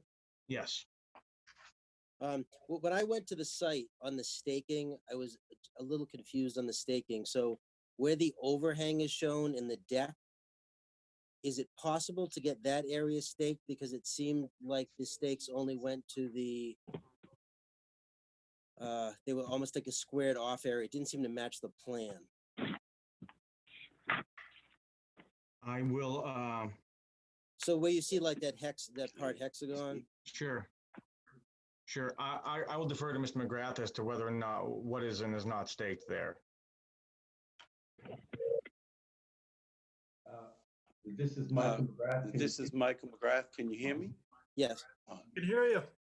I'm sorry. I know that we staked it for conservation, but that's been 6 weeks ago. So if it needs to be refreshed, it's easy enough done, but it will be in the location that's shown on the plan. Yeah, if it's possible, I'd like to have those stakes put in, just because when we're down there, it's a lot easier to see how far the structure actually goes to. And then when we're looking at, you know, how it relates again to massing or bulking. Did any reason why you didn't use any of the, you know, on your calculations, why did you pick those specific properties? It seemed like there were some other ones that were closer that weren't used. I believe that I used the direct abutting properties.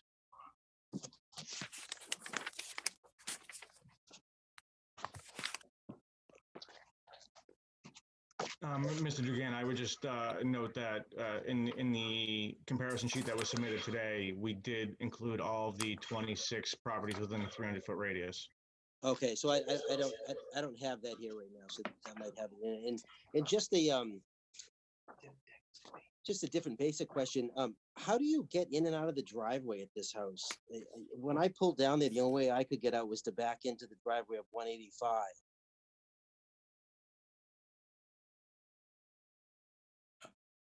That this design actually has more maneuverable space. There's no question that this house was built a long time ago, and they didn't pay as much attention to it, but there is more space to maneuver in this driveway. But they will have to back out onto the Seagull Lane. But you can back out to Seagull, then you won't have to go into that 185. Because I couldn't, when I was there, I couldn't even back out on Seagull without turning into 185. So maybe your enhancement is better for that, but maybe we could see that somehow. That's the only questions I have right now. I've only read over part of Mr. Kirk's submittal, and I'm sure the other board members may not have, but there were a couple of points in there that I may like to go over later. Thank you, Bob. Mary, any questions? Yeah, I just had one, and I'm sorry if it was answered by what you have submitted and I just received today. But in what you had in the file, there were 6 properties that you used. And then when you went to do the bulk coverage, you only used 4 of them. And I was just curious as to why. And if that in fact is true. This is Michael McGrath. I calculated the bulk coverage for all of the 6 lots. In the narrative, I described 4 in more detail, but I calculated all 6. Well, that's what I mean. And when you went into the detail, you only used 4 of the 6, and that was my question. Why wouldn't you have used all 6 in doing that? That's all. what I did was the ones with the smaller bulk density were the ones with the smallest houses, and I didn't think they represented what existed in the neighborhood.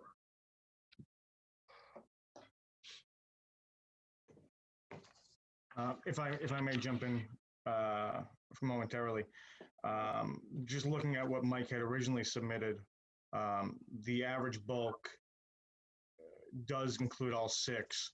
But again, I would just reiterate that what we submitted today, which I understand was late in coming, does address all the 26 nearby properties. So it looks at both the 26 nearest properties and also looks at the 6 specific homes that have also come into compliance with the flood zone standards. So both of those comparisons are on that sheet. Okay, thank you, Kevin. I'll take a look at it. I hadn't looked at it. Just a bit of housekeeping right now. I don't know if it's happening to anyone else. I am getting a little bit of feedback and potentially hearing some whispering, so I'm not sure where that's coming from, but if anyone needs to adjust their microphones, just go right ahead. Sorry, were you in the middle of watching something? Yeah. Hi, everybody. This is Greg Barron, the Director of IT Department. Mike and Greg, I think you guys are in the same room. And if possible, if you guys are on laptops, you're going to want to distance yourself because if 2 people are using this program in the same room, there's going to be audio feedback, which is kind of why we're hearing both some reverberation and I have to manually mute one of you guys so there's not audio feedback. So if it is possible for one of you guys to move to another room to block sound, I would ask for you to do so. If not, we'll just continue to navigate as we are. Thank you, Greg. Mary, did you have any other questions? I did not at this time. Thank you. Ed, any questions? Not at this time. And I don't have any questions myself. I just want to point out that I did receive Attorney Kirk's correspondence, but I didn't have a chance to fully review it. And I think that might be the general comment from the board. Yes, likewise here. I agree. So I did have just one question for Mr. Clower regarding, I don't know if he's had time to look over Mr. Kirk's correspondence, but if he has, could he comment on the idea of moving a nonconformity from one section of a lot to another? I'd be happy to try to. I'm not familiar with that particular reference in his correspondence, but what we're doing is maintaining an existing nonconformity. So we're maintaining that 9-foot setback to the 3-foot contour. The lot coverage increase, though requiring a special permit, is not non-conforming, as with the issuance of the permit, it is in fact a conforming use. So the only real nonconformity here is the setback to the 3-foot contour, which is and remains at 9 feet. I'm not sure if that answers your question, Mr. Dugan, but. I guess Mr. Kirk was making the argument that the nonconformity of the 9 feet was in a different location. And it seemed like it was being relocated. No, it's in essentially the same location. And when you have a non-conforming structure, it can be changed provided the board finds that the proposal is not substantially more detrimental than what currently exists. That's really the standard that the board has to look at. That's only to the top. Also, Kevin, just because I don't see it in the file, and I know that Ms. McGrath said you did go before conservation, but we'll need any of the info that came from conservation. We'd be happy to submit a copy of the order of conditions. Thank you. I already did.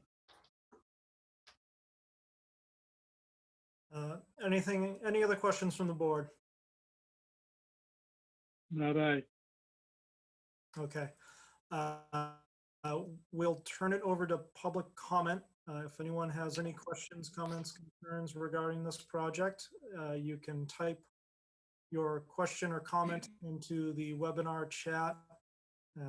Please state your full name and address for the record. Once you've typed it up and sent it, I will read it and try to address the issue the best possible.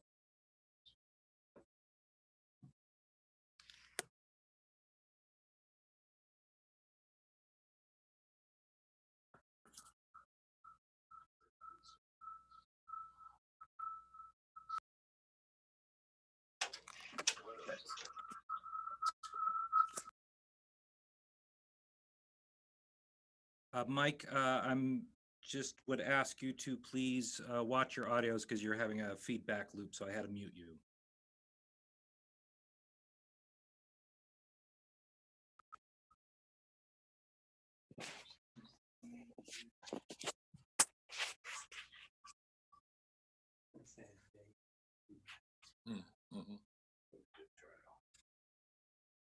I got it right here.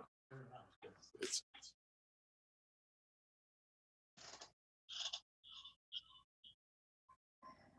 Yeah, again, we're just waiting for any potential public comment to come in via the chat.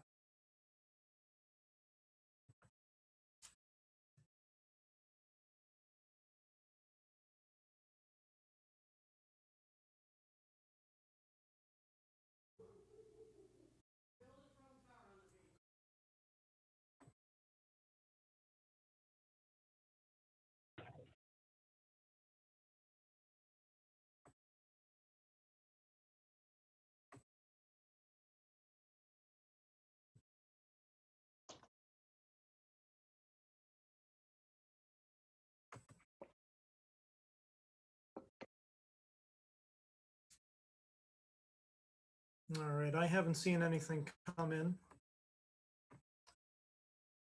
But as far as the project goes tonight, I think there's a few things, specifically just out of respect to Attorney Kirk and the abutter. His correspondence was 29 pages long. I did glance at it briefly, but I didn't have a chance to fully read it. So I would like time to at least do that. Is there any other issues with the project? And I'll just defer to any board members chime in. If possible, I'd like to see some elevations that show relations to the surrounding properties.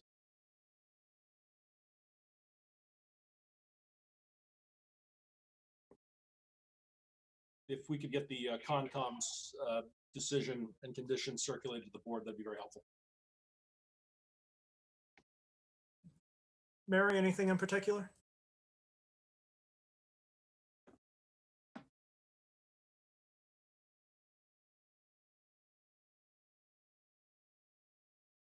Oh, I'm sorry. Just technical issue. There's somebody who wants to chat. But I don't know. Sure. Bywater Court? Sure, that's popped up, and thank you, Greg, for pointing that out for me. And thank you, Mary.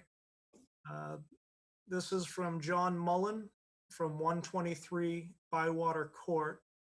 He states that he's reviewed all plans, and I think it complies with the bylaws and will look great in the neighborhood. So that's Mr. Mullen's comment. Thank you for typing that in, Mr. Mullen. And back to what you asked me, Mr. Chairman, I don't have anything at this time. Thank you. I don't have any, nothing at this time. Thank you, Ed. I need to read Colonel Ed Kirk stuff, so. Right. Thank you, Ed. I guess, just for clarification on Bywater Court, that is on the other side of the inlet, correct?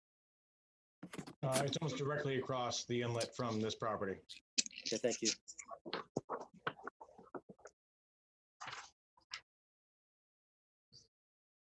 Okay, so we are looking at a continuation of the project, and once again, I'll ask Noreen as to what an appropriate date might be. So I think I would, looking at the dates in the file, I would make a motion to continue to April 30th. Okay. Attorney Clower, are you available on that date? I am.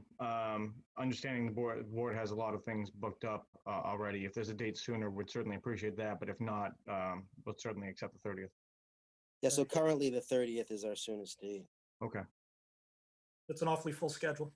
I understand completely. But I So have to then I'll ask you go for, questions. I'm so then sorry. I'll go forward with making the motion You were to gonna say continue to something. April 30th. If I could, just real quick before, kind of a closing note, if I may, Mr. Chair. I think it's known I hold Attorney Kirk in very high regard. I think he's an excellent attorney. I think he's an even better person. But I would just point out to the board that the abutter in this case really seems much more concerned with their private view they currently have. And I think that's stated pretty clearly within the letter. So as the board reviews that, I think it should be viewed with that lens. But again, before we go, I do want to again say thank you to the board and the administration, both in the zoning department and in the town, for all the work that's gone into keeping the trains running on time. Thank you, Attorney Clover. And with that, Bob, I think you were going to make a motion. Yeah, so motion to continue to April 30th. Second it. Second by Ed. Okay, so the motion to continue the hearing to April 30th was made by Bob and by Ed. Roll call vote. Bob, would you like to start us off? Yeah, so Robert Dugan, aye. James Van Morse, aye. Kuren, aye. Mary Berry, aye. James, if you don't mind, again. James Morse, aye. And TJ Hurry, aye. So that will be continued to April 30th. Thank you very much. Thank you, Attorney Clower. I might suggest a 2-minute break here prior to starting the next case. All right, that sounds good. We'll take a break for a few minutes.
All set?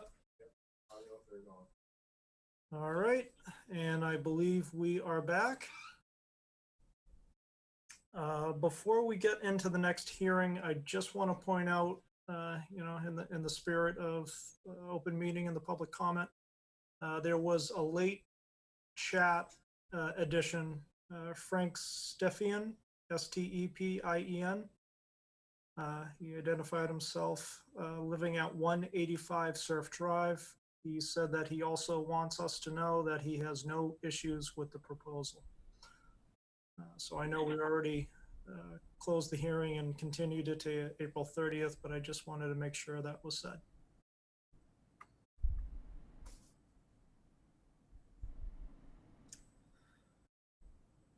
So moving on, up next, we have application 6-20 Schubert Trustee, 23 Ormond Drive in East Falmouth.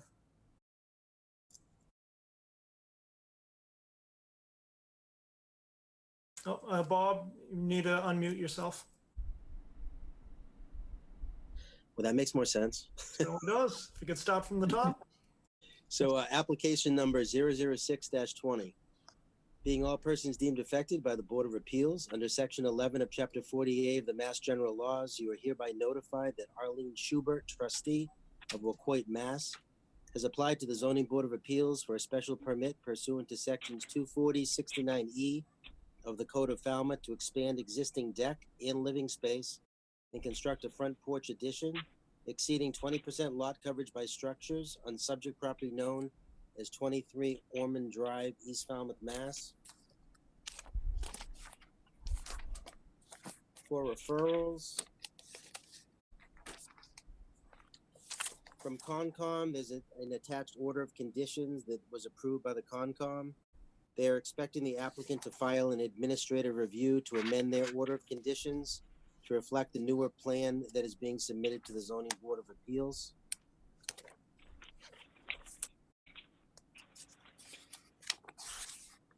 From engineering, this application was reviewed for impacts to public rights of way and public utilities.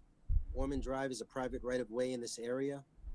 Any connections or alterations to public utilities would require permission from the appropriate town department. The project must not direct any stormwater runoff to public property, abutters, or public rights of way. And they defer to the Conservation Commission on stormwater management and erosion and sediment controls. Assessors Department, no comment. Fire Department, no comment. Planning Board, no comment. Water Department, not applicable. And that's all it's in file. Okay. And as far as this application goes tonight, is there any request for a continuance? Not on this application.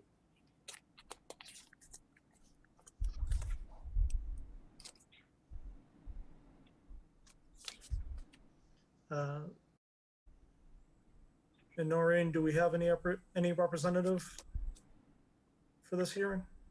So yes, there was supposed to be a Mr. Langen, who was the representative for the homeowner who was going to attend the meeting tonight. I see Mr. Langen in the attendee thing, and I will promote him to a panelist if I get the thumbs up. Certainly can, Greg. Thank you. Thank you.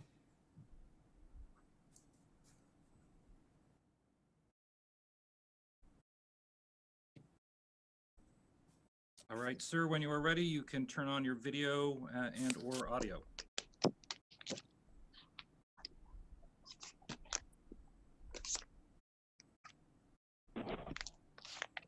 If you're having difficulties, sir, and you are on a desktop, if you roll over the video, you should see a icon bar at the bottom, and all the way to the left is a unmute button and a start video button.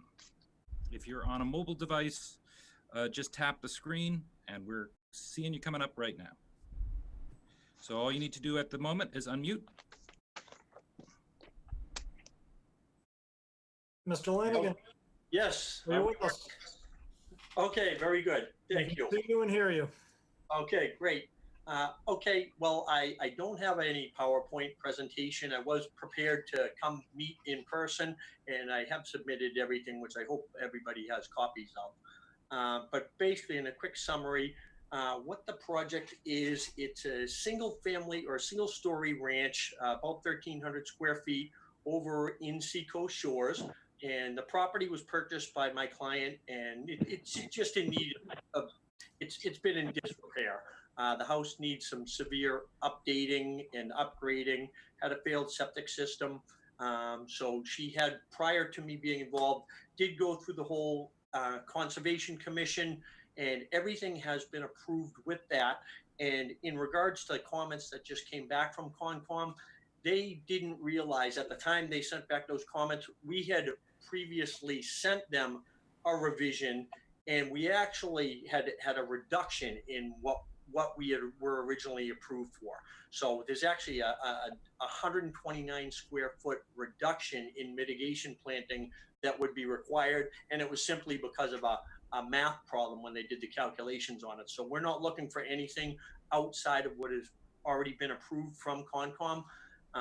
So basically what the project entails is, in the actual living space that we're looking to increase, it's only 95 square feet.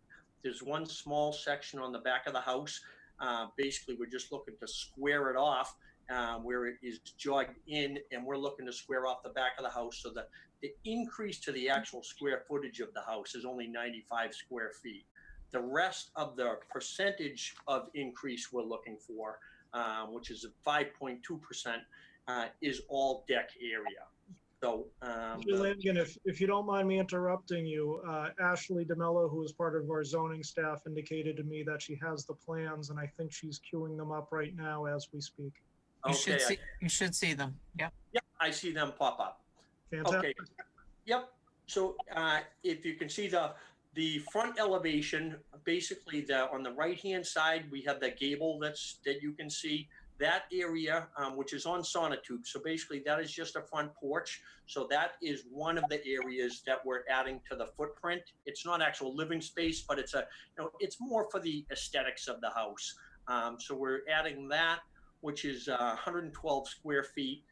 And on the back, which is the rear elevation, if you look to the slider that's to the far right, and then you have the bank of windows, looks like the 6 squares. In between that section is the section I was referring to where we're adding the 95 square feet. And currently there is a concrete patio which is being removed. So that really, we're offsetting it, just by turning it into living space and then making the deck area larger. So that currently the house has a deck only on the one side. If you look at the front elevation, there is a deck on the right-hand side, and we're looking to carry the new deck straight around the side and all the way along the back. Because the property it's not waterfront property, it is within a flood zone, but it does have views down out to the ocean. So that's the reason for that. And where the property is a smaller property at the 1,300 square feet, my client wasn't looking to make it a bigger mass and just keep, we're primarily going to be a lot of outdoor use, and they wanted to utilize the back inside deck areas to the best that we can. That's the reason for it. And in Seacoast Shores, there's multiple lots in there that are undersized lots. There's quite a range of properties all throughout Seacoast that range from 800 square feet up to 6,000 square feet, and the lot sizes vary throughout. And she didn't want to be anything that was going to be detrimental to the neighborhood, so we're keeping very well with what's going on over there. The neighbor feedback that we've gotten, at least verbally from everybody, it's been positive going forward. They're really looking to see the property get upgraded. And really, that's all we're looking for. Okay, thank you, Mr. Langen. We'll turn it over to board questions if we have any. And looking at the screen, Bob, do you want to start us off if you have any? Yeah, so actually, Mr. Langen, could you just repeat, you mentioned that there's a section that's just being added for aesthetics. Is that part of the deck? The aesthetics, well, that's the front section. I don't know if you're looking at the site plan now or the front elevation. If you look at the site plan, Yeah. you can see on the front, there is that, it's 7'4" by 18 feet. That section on the front is the front deck. That's where there's a small front porch and a gable above that. Okay.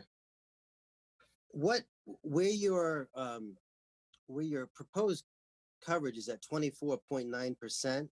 Yep. In dimensional terms, what's the 1/10 of a percent that would take you over the 25? Well, meaning how many square feet? Yeah, I mean, you're running so close to the 25. Yep.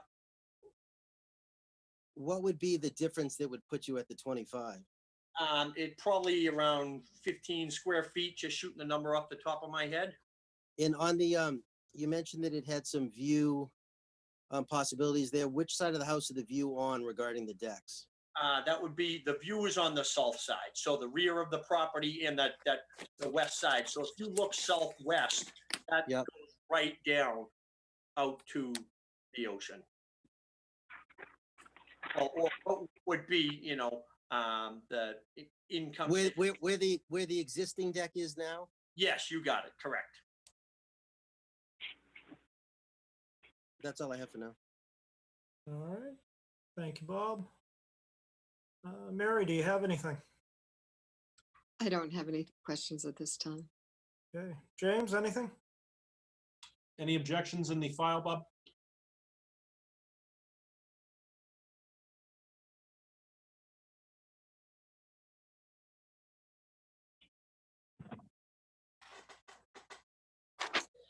I don't see any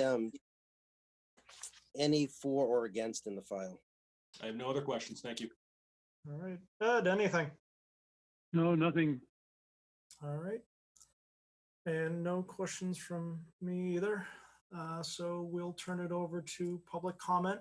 If anyone has any questions, comments, concerns regarding this project, you can queue up the webinar chat, type in your question.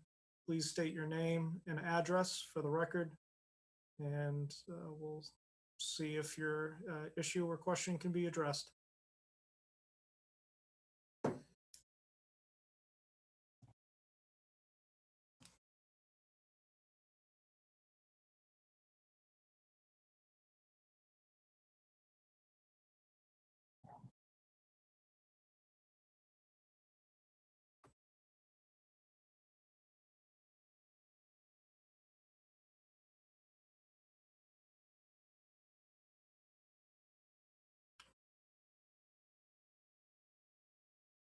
The attendees just might be casual observers at this point, but we will give another minute, see if anyone's typing anything.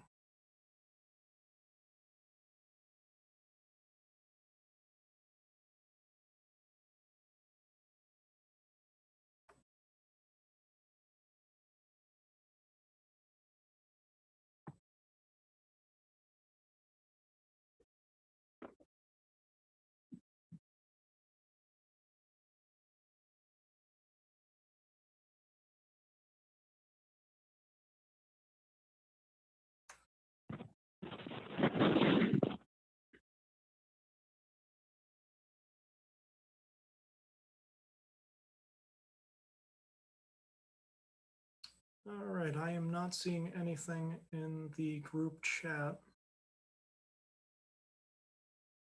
How would the board like to proceed with the project? So a motion to close the hearing. Second it. Motion to close the hearing was made by James and seconded by Ed. We'll go to a roll call vote. James, would you like to start us off? James Moorside. Ed? Ed Van Kuren, aye. Mary?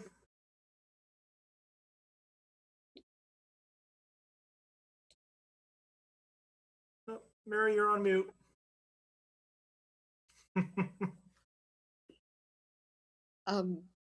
I have a little concern just because of the public comment being so tough on this device. However, I'll vote Barry, aye.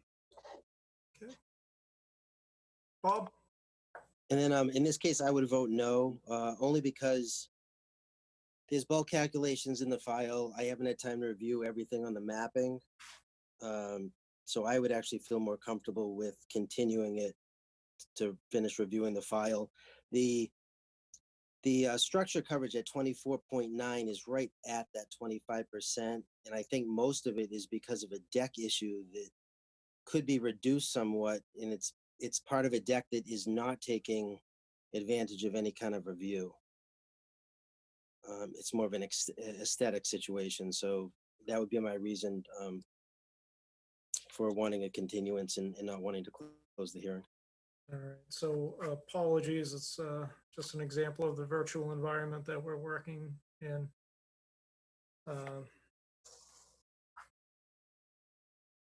So you would be looking at a continuance, Bob?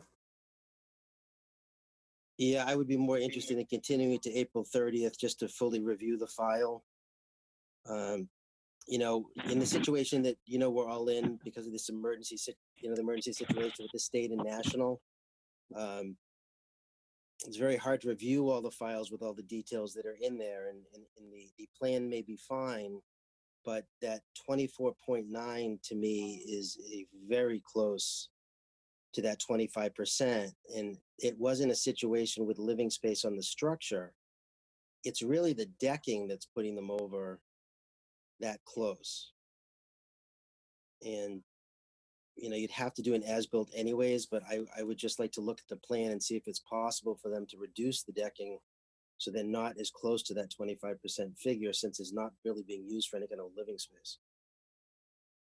Okay, thank you, Bob.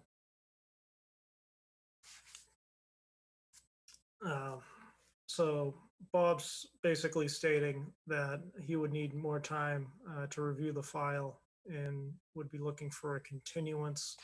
I don't know if what he said changes the minds of any other board members in terms of closing the hearing or possibly continuing it. I'll withdraw my motion to close at this point. I don't want to deny anyone on the board the opportunity to review the file in greater detail. Yeah, likewise. Okay, and Mary? I would agree with the same. It's very difficult not having anything to really look at. And sometimes on just a laptop screen, it's very, very small. The plans are very, very small. All right. Could I ask a question? Go right ahead, Mr. Lanigan. Yes. Now, it just in order to possibly try to get an approval and close it out tonight, if we were to put a condition in, you know, I fully understand we're at the 24.9%. That's exactly at the threshold. And I understand the concern there.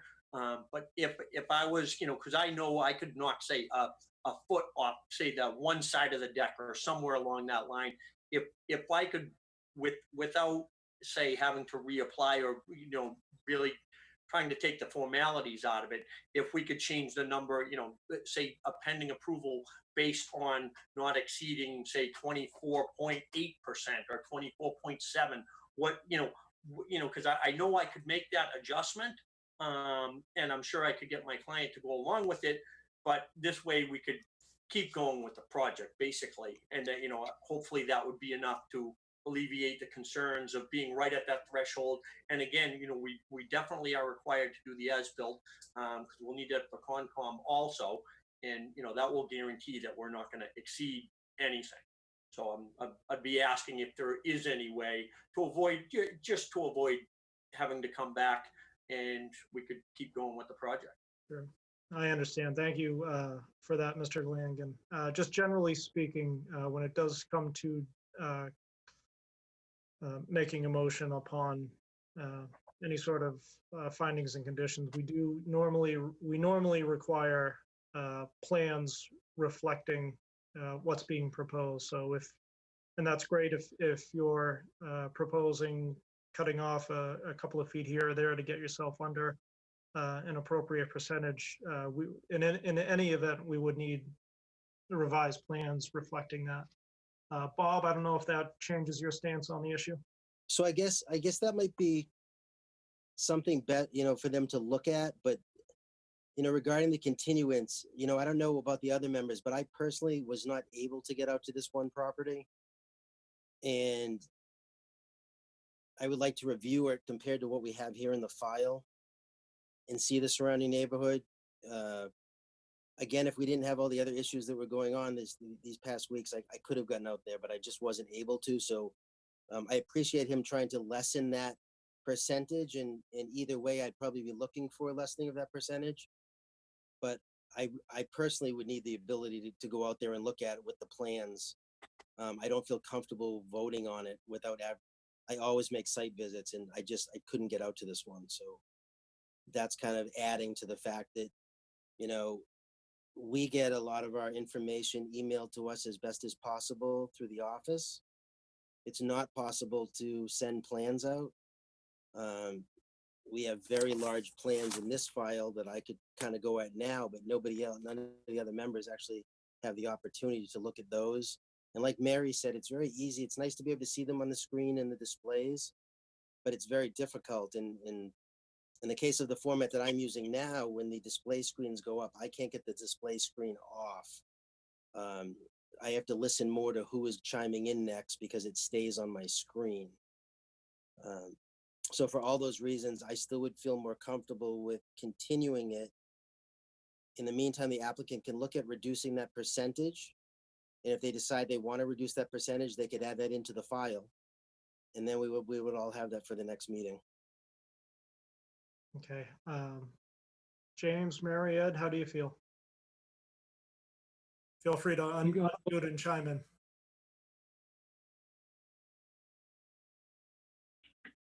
I go for extending it and let the developer come up with a drawing. Thank you, Ed. I would agree. I don't have a problem with the continuance. I want to make sure people have adequate time to review things.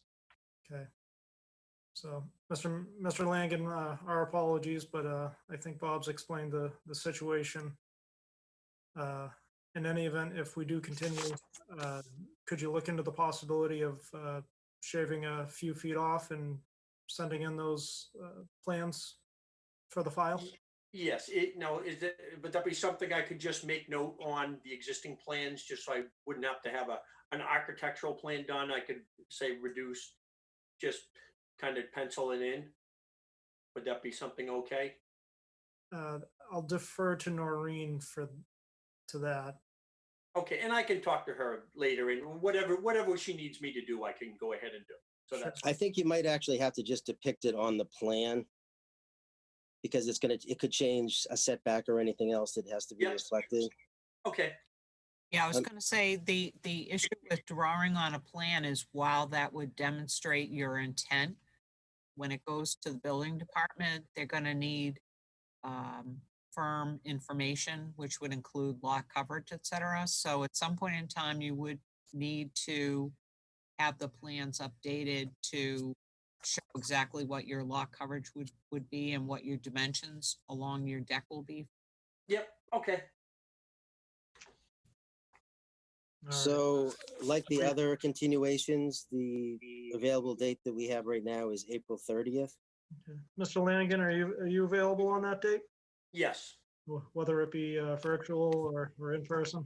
Yeah, we can only all hope we can see each other in person. Right. So then I'll go forward and make a motion to continue this to April 30th. I'll second that. Second. Okay, so the motion to continue the hearing to April 30th was made by Bob and second by, I'll give that to James, although Ed, you were close on that one. Roll call vote. Roll call vote. We'll start with Bob Dugan. So Robert Dugan, aye. James? James Moorside. Mary? Mary Berry, aye. Ed? Ed Van Kuren, aye. And TJ Hurry, aye. Mr. Lanigan, thank you for your time tonight. All right, great. Thank you very much.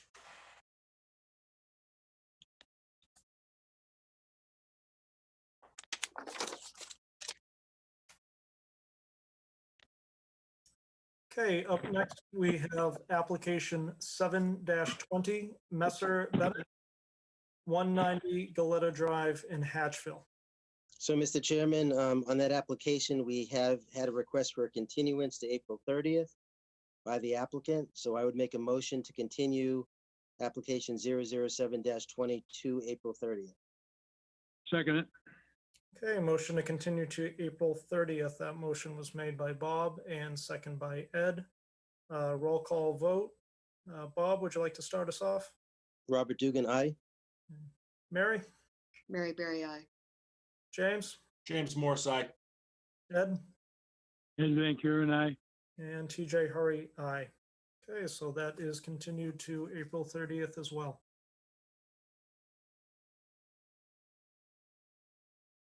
Our next application is 8-20 Arthur, 40 Lauren Road in North Falmouth. And Mr. Chairman, again, regarding that application, we've had a request by the applicant to continue to April 30th. So I would make a motion on application number 008-20 Arthur, 40 Lauren Road to continue to April 30th. Second it. Okay, so motion to continue this application at April 30th. It was made by Bob and second by Ed. Roll call vote. Bob? Robert Dugan, aye. Mary? Mary Berry I. James? James Morse, aye. And Ed? Ed Van Kuren, I. And TJ Hurry, aye. So that application has been continued to April 30th. So that does it for the new hearings. Moving on to our open meeting items, we have number 1, voting the minutes from February 20th and March 5th. We'll take them one at a time. Sure, and just for the record, we'll be tabling March 5th to our next meeting. Okay, thank you, Noreen. As for the minutes of February 20th, 2020, has everyone had a chance to review the minutes? I did. Yes. All right, Mary and James, you're on mute. Yes. Okay, Yes. all right. Does anyone want to make a motion? So motion to accept the minutes from February 20th, 2020. Second it. Okay, motion to accept the minutes for February 20th, 2020. The motion was made by Bob and second by Ed. Roll call vote. Bob? Robert Dugan, aye. Mary? Mary Berry I. James? James Morse, aye. Ed? Ed Van Kuren, I. And TJ Hurry, aye. And just noting that March 5th will be tabled for the next meeting. Up next, we have a request for an insubstantial change for application 15-18, Habit for Humanity of Cape Cod, Inc., Willett Way in East Falmouth, minor modifications to previously approved plans. Noreen? Yes, so just to update the board, this was a 40B application that the board approved previously.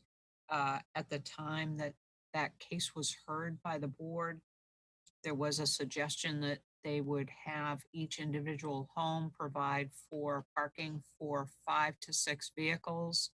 Habitat has recently been in touch with us and suggested that they would like to reduce the size of the parking courts. They found that having a parking court substantial enough to fit 5 to 6 vehicles was at the same size as the footprint of the dwelling itself. And in order to save money and provide for a better aesthetic appearance, they would prefer to reduce the drive court area, parking area, to be sufficient for possibly 2 to 3 vehicles, providing with extra area in close proximity should there be another visitor vehicle to provide for. But so they're requesting that the board vote that this be an insubstantial change to reduce the parking area. Thank you, Noreen. And as far as this application goes, I do remember it, might have been several years ago now. I remember that the board at the time did have concerns over the lack of parking. There was essentially no communal parking proposed on the project. I'm not sure if something got lost in translation with regard to what we were conveying to the applicant at the time in terms of on-site parking for each individual house. But having looked at the plans, I don't think it's I don't think it's a substantial change. So I'd be leaning toward approving it. I don't know if anyone else has any other comments. No, I remember this too. I remember being on this, and I think something got lost in translation too. It doesn't make any sense that we'd want all that area paved. So Yeah, I I would go agree with along, yeah, so I'd go along with that it would be an insubstantial change. All right. Mary and James, you're on mute. Oh, there you go. No, I would agree with that. I mean, 5 or 6 parking spots for that's a lot of parking. A lot of I pavement. would agree. All right. Would anyone like to make a motion then? So then I'll make a motion to vote the insubstantial change to 015-18 Habitat for Humanity of Cape Cod 40B, which is just the parking area reduction only as proposed. I'll second it. Okay, so the motion to approve the insubstantial change for this project was made by Bob and second by Ed. Roll call vote. Bob, Robert Dugan, aye. Mary, Mary Berry I. James, Morris, aye. and Ed, Ed Van Kuren, I. and TJ Hurry, aye. So that will be approved as an insubstantial change to the project. Up next, we have a request for an insubstantial change regarding application 17-16, 17-16 M, Megantic Crossing LLC, 676, 688, and 702 Route 28 in North Falmouth. Minor modifications to previously approved plans. Noreen? Yes, so on this particular 40B, the board at the time they initially reviewed it felt that there was one more dwelling unit proposed on the lot than they thought was really reasonable given the size of the lot. So in the decision, the board requested that one unit be removed and that be essentially an open space or play area instead. The applicants have submitted a plan to the board which reflects that change. Okay. The request here is just to approve that amended plan. Thank you, Noreen. Any discussion? And anyone can chime. That means there's only 10 buildings instead of 12, right? This was, yes. Okay. Thank you. Anyone else?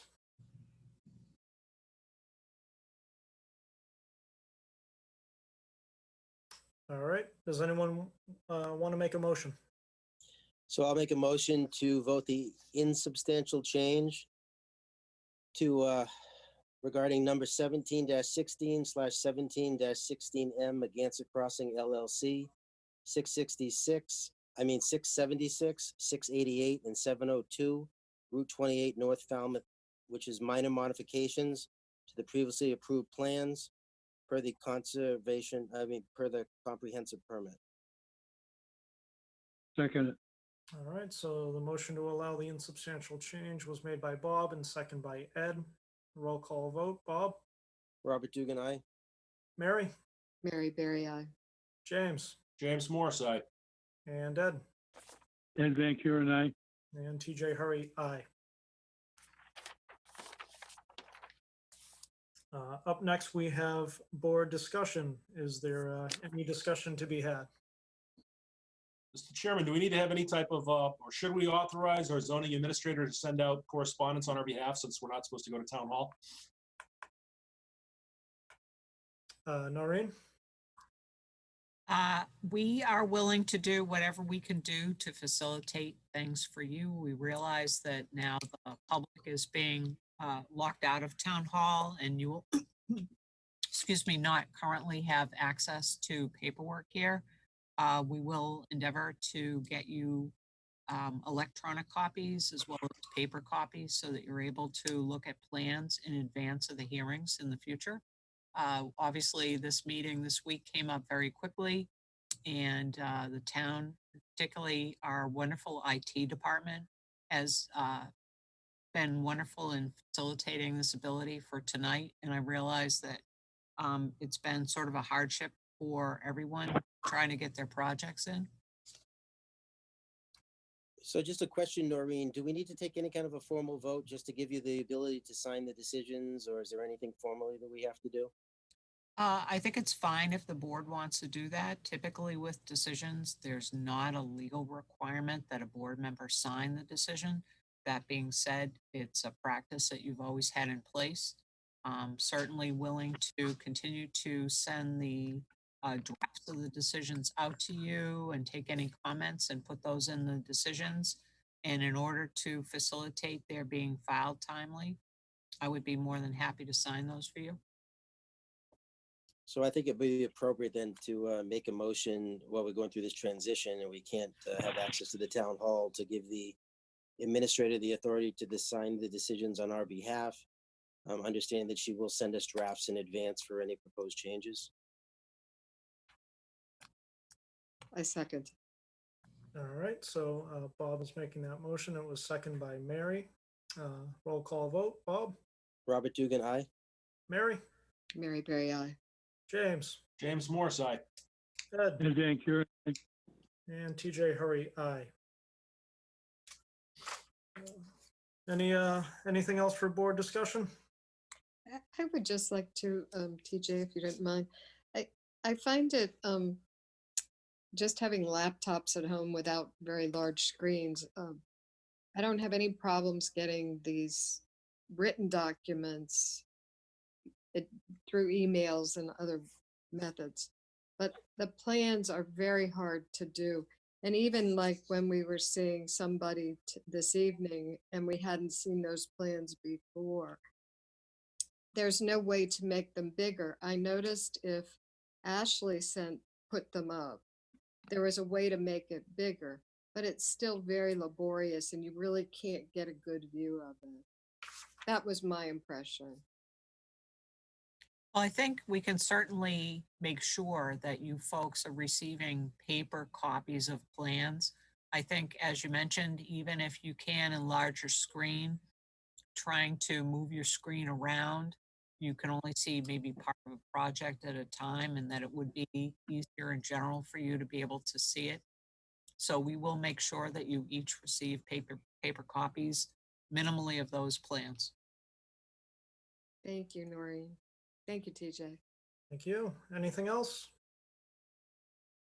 All right, so we're not quite done yet, but I just want to take the time to say that, to say everything's been unprecedented for this meeting, the technology used and the things going on in the world recently. To say it's unprecedented is to say the very least. So there's a number of unsung heroes that have really helped us get to this point just to host this meeting, because Governor Baker, while the legislation and the Governor Baker would have to propose a law to allow modifications to the open meeting law. I know that they suspended some things in order to get us online like this, but perhaps in the near future, there's legislation to further address the issues that we're looking at on the local level. I just want to thank Noreen for keeping us constantly updated, along with Ashley DeMello, who's in the office as well. Greg Barnworth, who is behind me in the IT department. Thank you very much. He's been helping us out all night tonight and throughout the week as well. Peter Johnson Staub was with us tonight. Tom Bott, who is currently with us. Also town council, not only Frank Duffy, who I think is still logged in on with us, Irie Mullen as well. They've put in countless hours this week just to get us at this point so we can have our hearings. So thank you to you all. As for board updates, and FCTV, how can I forget about FCTV? There's two of them here tonight. They are broadcasting live. Thank you to them too. For board updates, I just want to let everyone know that I did appear in front of the selectmen last Monday night. I notified them of the vacancy, and per town council's instructions, they have advertised the position as soon as possible and will hopefully, this is before everything happened, but during the hearing, they told me that they would have interviews the April, I think, 9th. I had that written down somewhere. I've lost it at the April 9th meeting of the selectmen. So thank you for the selectmen for that. Any other board updates at this time? And any future agenda items? I'm sure there'll be lots of them. I'm sure there will be. With new dates. All right, so that is the end of the agenda. Circling back, we tabled our executive session. And there are some technical aspects to this. Greg, I will leave it to you to explain. Thank you, Mr. Chairman. If you just give me a couple minutes for housekeeping, I will go down and notify FCTV to put a placard up saying that we're in executive session, and any attendees that we have, I will remove from the Zoom client. And then, sir, I will say that we are no longer recording. And once I verify that, I will remove myself from my office, be in the IT common area. And if you could inform me when you're done with the executive session, I'll go in and broadcast for the adjournment of the meeting. And Greg, before you do that, I think it might be wise to actually take the vote to enter into executive session. Yes, sir. Just so we're still on the record. Ari Mullen, Associate Town Council, advised me that the proper vote should be as we usually do. I know things are a little different because we voted to table it, but essentially what she told me, if I'm remembering correctly, we'd be making a motion to enter into executive session and not forget to make the motion to go back into open meeting. I know it doesn't make a lot of sense because essentially our night will be done, but she told me in terms of the open meeting law, that's the way it needs to be. Yes, sir. That's from my understanding of talking to Ari as well. All right. So would anyone like to make that motion? So then I'll make a motion to go into executive session under General Laws, Chapter 30A, Section 21A3, to review and discuss pending litigation at the Housing Appeals Committee, Mewad versus Falmouth ZBA, 0 and 213 North Falmouth Highway, North Falmouth. I'll second the motion. James Morrison. And go back into open meeting afterwards. And go back into open meeting at the end of the executive session. I'll second the amendment. All right, so that motion was made by Bob and seconded by James. Roll call vote. Bob. Robert Dugan, aye. Mary. Mary Berry, aye. James. James Morse, aye. Ed. Ed Van Kuren, aye. And TJ Hurry, aye. So Greg will allow you to notify FCTV and let us know when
so much. I'm going to start recording again, and Noreen is kind enough to have gone down to FCTV to have them rebroadcast as we get closer to adjournment. Thank you, Greg.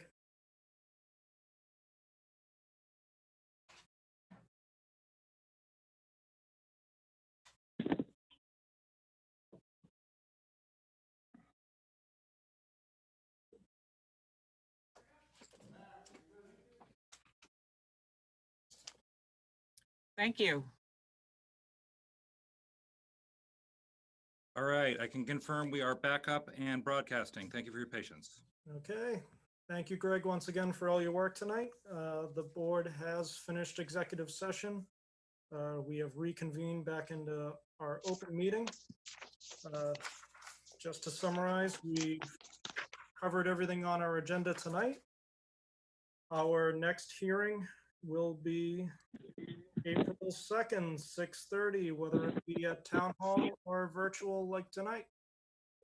So, Mr. Chairman, can I just ask, just a comment? And, yes, just for the future, so where we're using this kind of a teleconference situation, you know, a lot of these applicants seem to be under the impression that they can do changes on the fly, where we actually have to see a change plan. So on any of the applications going forward, I would just want to make it clear to the applicants that if they're going to be proposing any changes at the hearing, that those changes have to be displayed on some kind of a plan well in advance, or they will be continued. Yeah, we will make sure that our office advises them of that. And also we will have them get in touch with IT to make sure that they're ready to use Zoom, et cetera, so that you can minimize your downtime. thank you, Noreen. Thank you. Thank you, Bob. Great point. If you allow me, Mr. Speaker, I just also want to thank Mr. Van Kuren for his patience. And we will make sure that he is able to interact visually in a better fashion next round. Great. Ed, maybe you can Thank send you in for your your favorite patience with photo. me. Send us a favorite photo and he can just put it in there instead of the phone icon. All right, so we've covered the agenda. Our next meeting will be April 2nd, 6:30. Meeting adjourned.